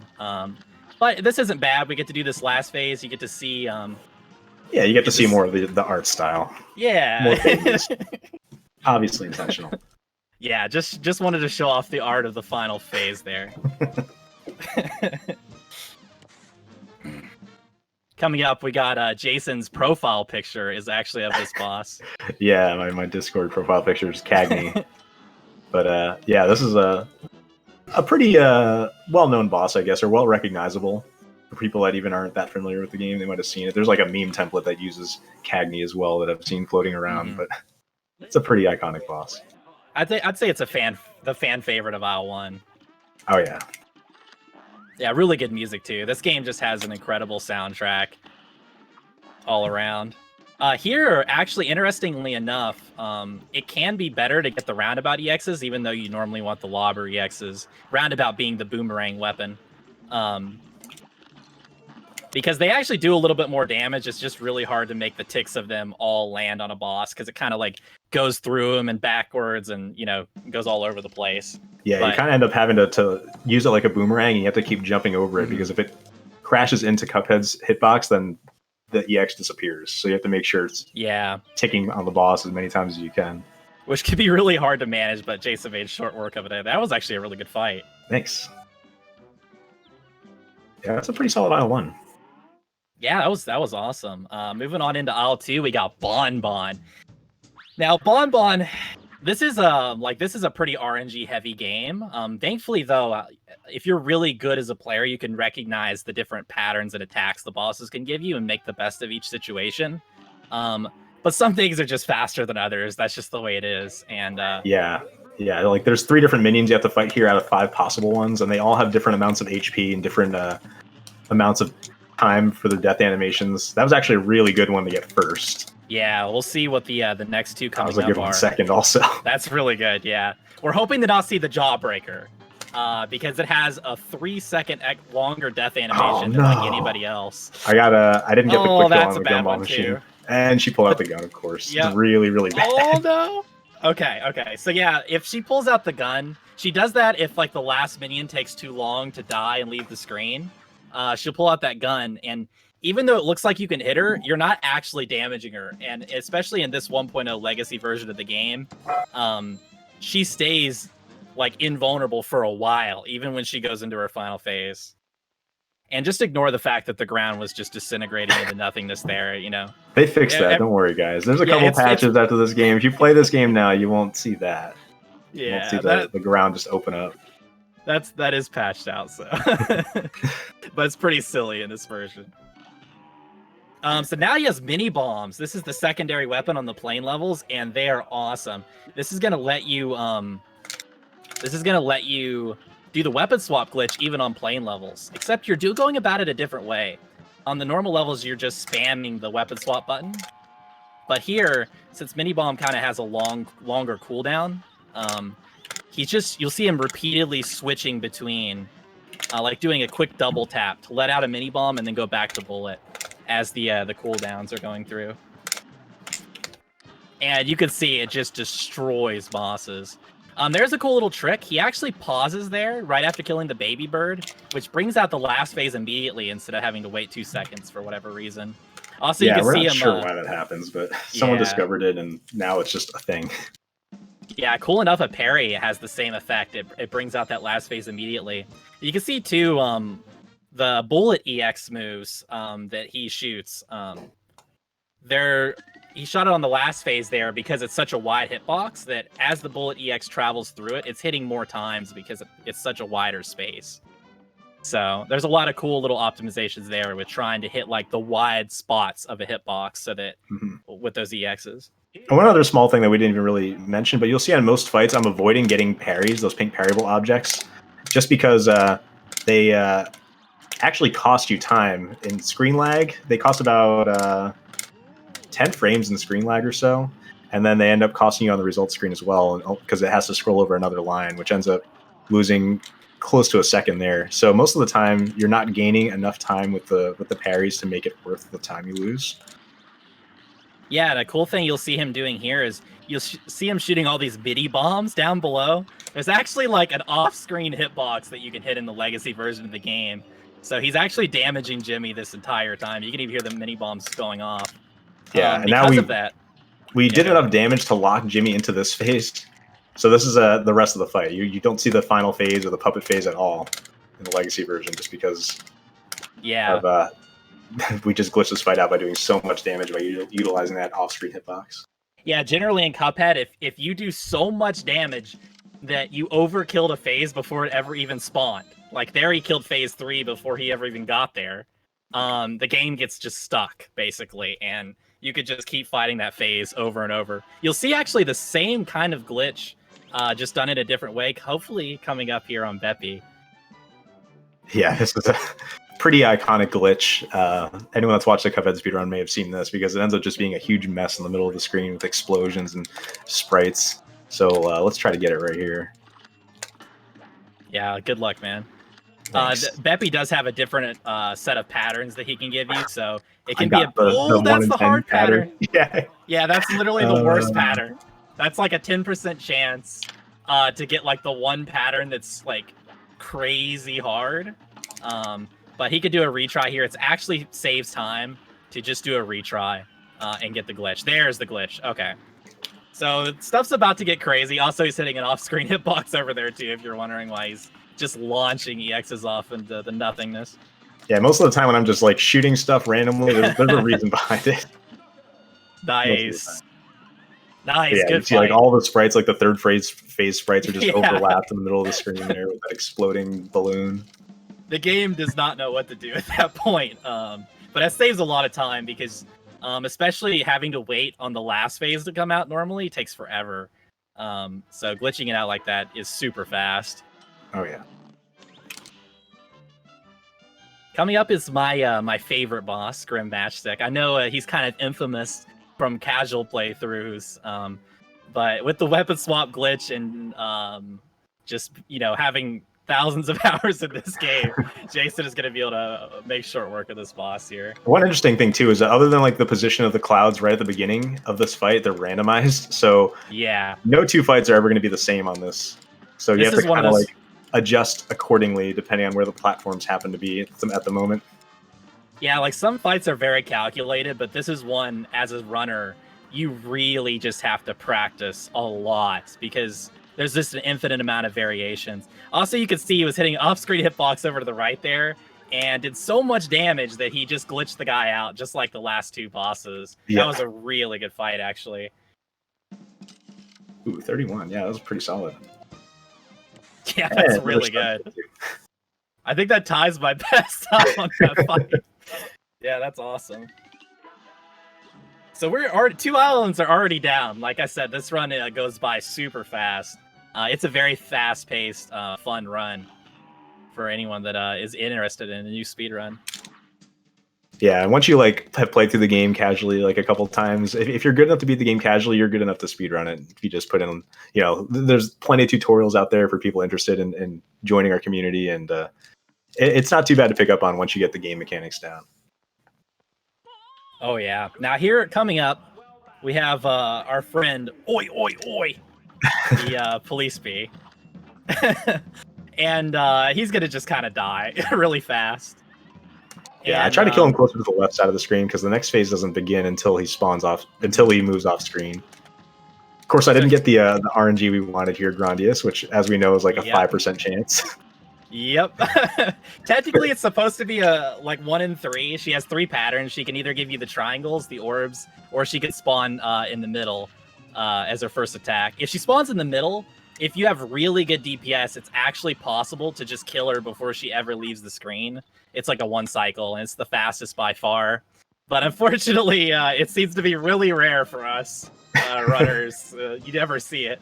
And, yeah, it's a 1 in 3 chance that you save like 6 or 7 seconds with the quick kill there. So it's pretty significant whenever you're grinding for world record times to have a reset this far into the run. But unfortunately, that's how it ends up being sometimes. Yeah, Honey Bottoms is typically a gatekeeper because even if you get it, it's actually still pretty hard because the platforms are randomized.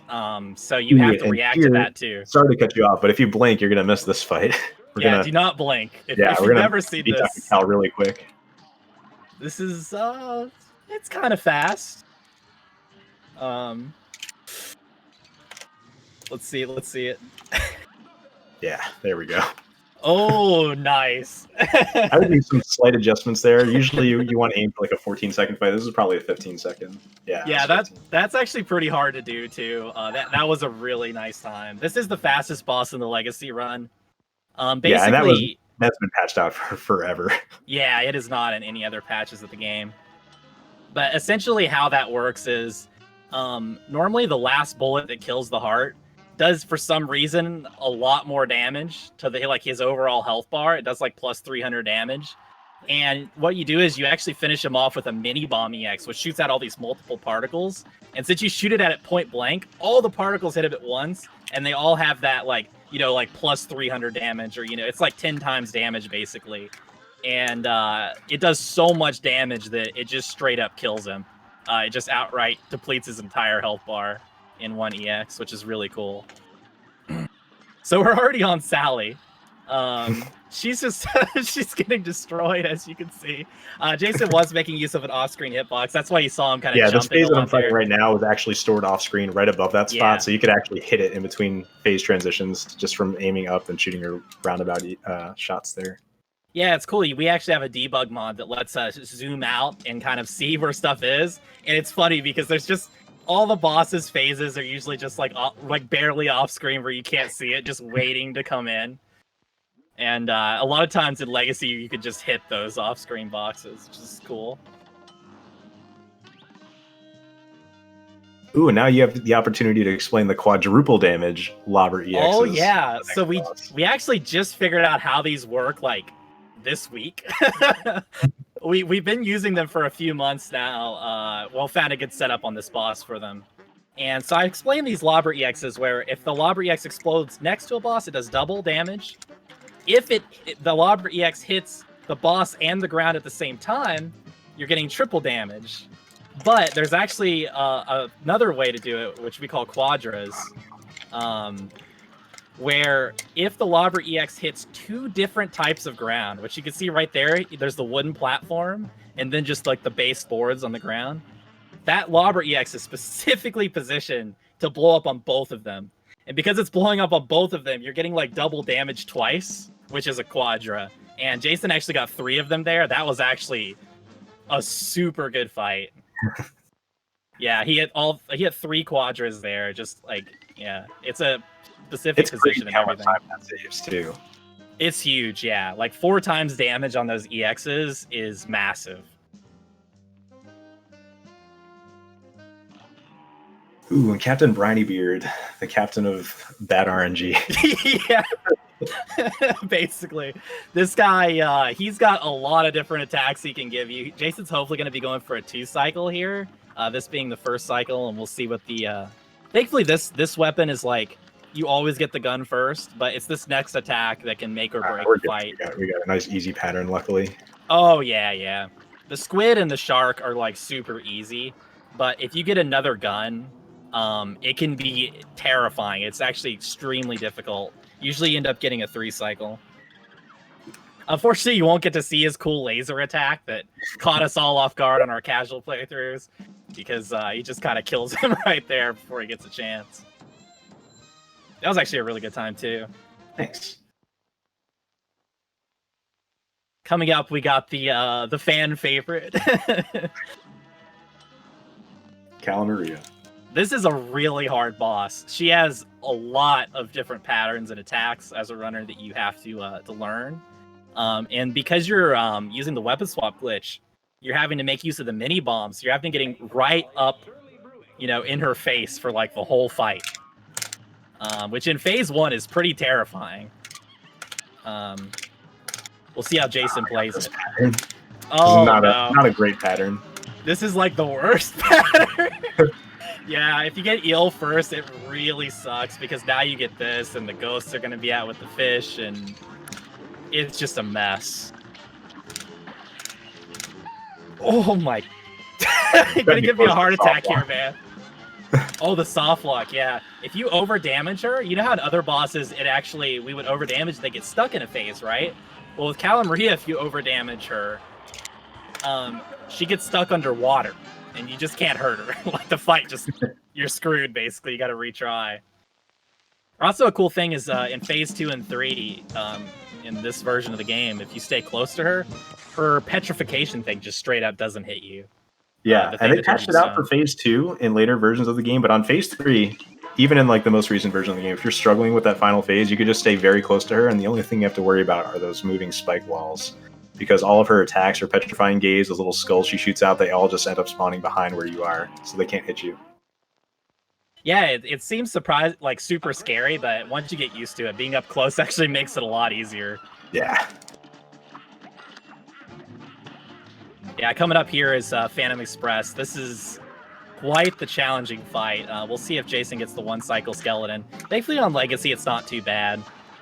This is one thing I forgot to point out earlier, but you'll see Jason setting up like a bunch of roundabout and lobbers before the boss even spawns or like a new phase spawns in. We call those like lobber traps or roundabout traps. Like you can see him setting up some here for the twins.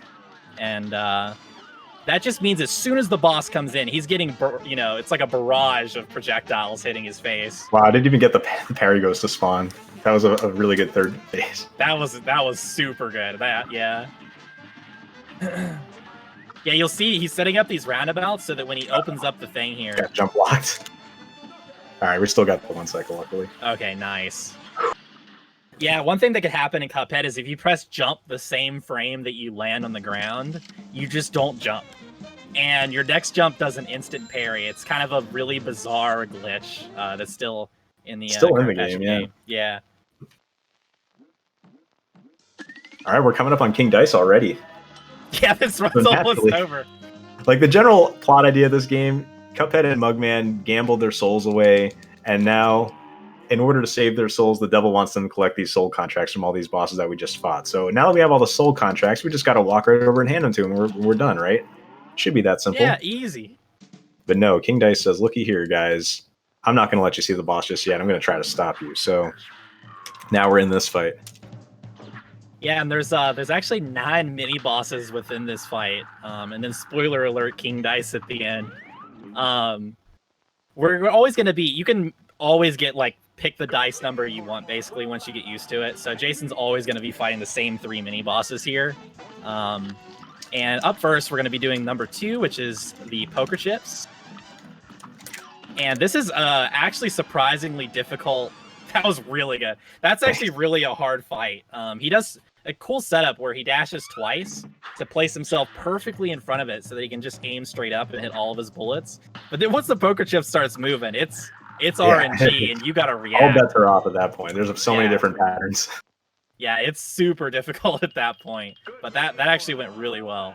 And a lot of times we'll just take a damage boost there so you can just maintain damage there. But I opted for a little safer route because I didn't get any bonus hearts based on the boss that I'm going to fight. Because the little roulette board there that you're rolling the die on can give you bonus hearts if there's a heart position above the number that you're landing on. But I plan on fighting bosses 2, 4, and 9, which unfortunately don't have hearts. So we got kind of bad luck here, so I'm trying to play it a little bit safer. but we're still going fast. Oh yeah. Oh, and then coming up, this boss too is like the game intends for you to play like the match game here, where you match all these cards. But we're gonna try to do a glitch that just traps the boss out of bounds, and the game just force kills him as a mechanic to prevent soft locking. Oh, that was awesome. Yeah, that was a really fast pattern too. Yeah, that's like exactly what you want. Sometimes this monkey can be so trolly. Yeah, he'll go slow and he'll move to the right at first. You want him to get right on the left side of the screen there. Yeah, that glitch is patched out of the game, but basically how it works is you're getting the monkey to one side of the screen, and then you're just like stunning him by either matching or mismatching 2 cards. It's better to mismatch too. And yeah, then you just scroll it off screen a little bit, and he just flies away and dies. So, but sometimes he can come back, and yeah, it's a really crazy thing. And yeah, unfortunately, King Dice tried to stop him there, but he kind of just died very fast. So now naturally we're going to go over to the devil, and we're just going to give him everyone's souls, right? Should be nice and easy. Yeah. He's going to ask us what we want to do. Do we want to join him? But no, we're going to say no. Say no to the devil, kids. We can't say yes to this guy. That's the advice. Say no to the devil, kids. See, this game is a pretty. It teaches a good lesson. Yeah. This fight is actually pretty difficult. There's a lot of RNG in this phase 1. A lot of different attacks. Oh, you got circle flames. This is one of the ugliest attacks to just have to sit there and deal with. Actually did really well there. A lot of people take 2 points of damage there or just straight up die. He's hitting an off-screen hitbox there. And going down in this hole, he's going to be doing something really cool. You'll see him pause and then use an EX off-screen. That's actually called we call it the Geo Buffer. And basically it lets you skip that little cutscene where I'm going to be coming up right on this guy. Yeah, get ready for time. Time. Yep, there it is. Nice stuff, man. Thanks. Yeah, good job. That was an awesome run. That was awesome. Seriously. Yeah, that ended up being for anyone curious. We go by loadless time on our leaderboards. That way, people with differing PCs and different equipment can kind of have comparable times since the loads can vary. But that ended up being a 24:07 for anyone out there that was curious. That's a really good time. Pretty solid. Awesome stuff. But yeah, that's Cuphead, guys. We have the end here. We triumphed over the devil. We burned all the soul contracts, freeing everyone, and then that's it. We got to go run home and tell everyone that they're all free. And they say hip hip hooray! Thanks, Cuphead. And that's the story of Cuphead. But we also, later this year, there should be DLC coming out for this. So if you haven't gotten into Cuphead yet, it's a good time to be getting into it because we don't know when the release date is, but supposedly in 2020, we're having an expansion for this game. So it's going to be pretty exciting. We're all really excited about it. It's going to definitely rejuvenate the speedrunning and give us a whole bunch of new stuff to work with. I'm looking forward to it. But I just wanted to, just give a couple shout outs. First of all, thank you so much, Grandius, for commentating for this run. Oh, thank you I know so it's much. Probably for pretty having late at night for you. It's time zone, so I appreciate you doing that on short notice. And thanks GDQ for putting this together. And shout out, of course, to the Cuphead community, which awesome group of people that are all very supportive of each other. So feel free to join our Discord. Just click the link on speedrun.com/Cuphead. Join our Discord and have some fun. Absolutely. And if you enjoyed the run, please make sure you follow Jason here on Twitch. It's Jason2890 and Grandius as well. But that, friends, is going to put a wrap on Time Capsule for tonight. Thank you all so much for being here. It was a pleasure. GDQ Hotfix will be canceling tomorrow night's planned show in support of Twitch Blackout. We are taking our stand and calling upon Twitch to make the changes necessary to make the platform safe and welcoming. So for more information on how you can support the blackout taking place all of Wednesday, search for the hashtag TwitchBlackout on Twitter. Believe and protect victims of harassment and abuse. Take care of yourselves and each other. Good night.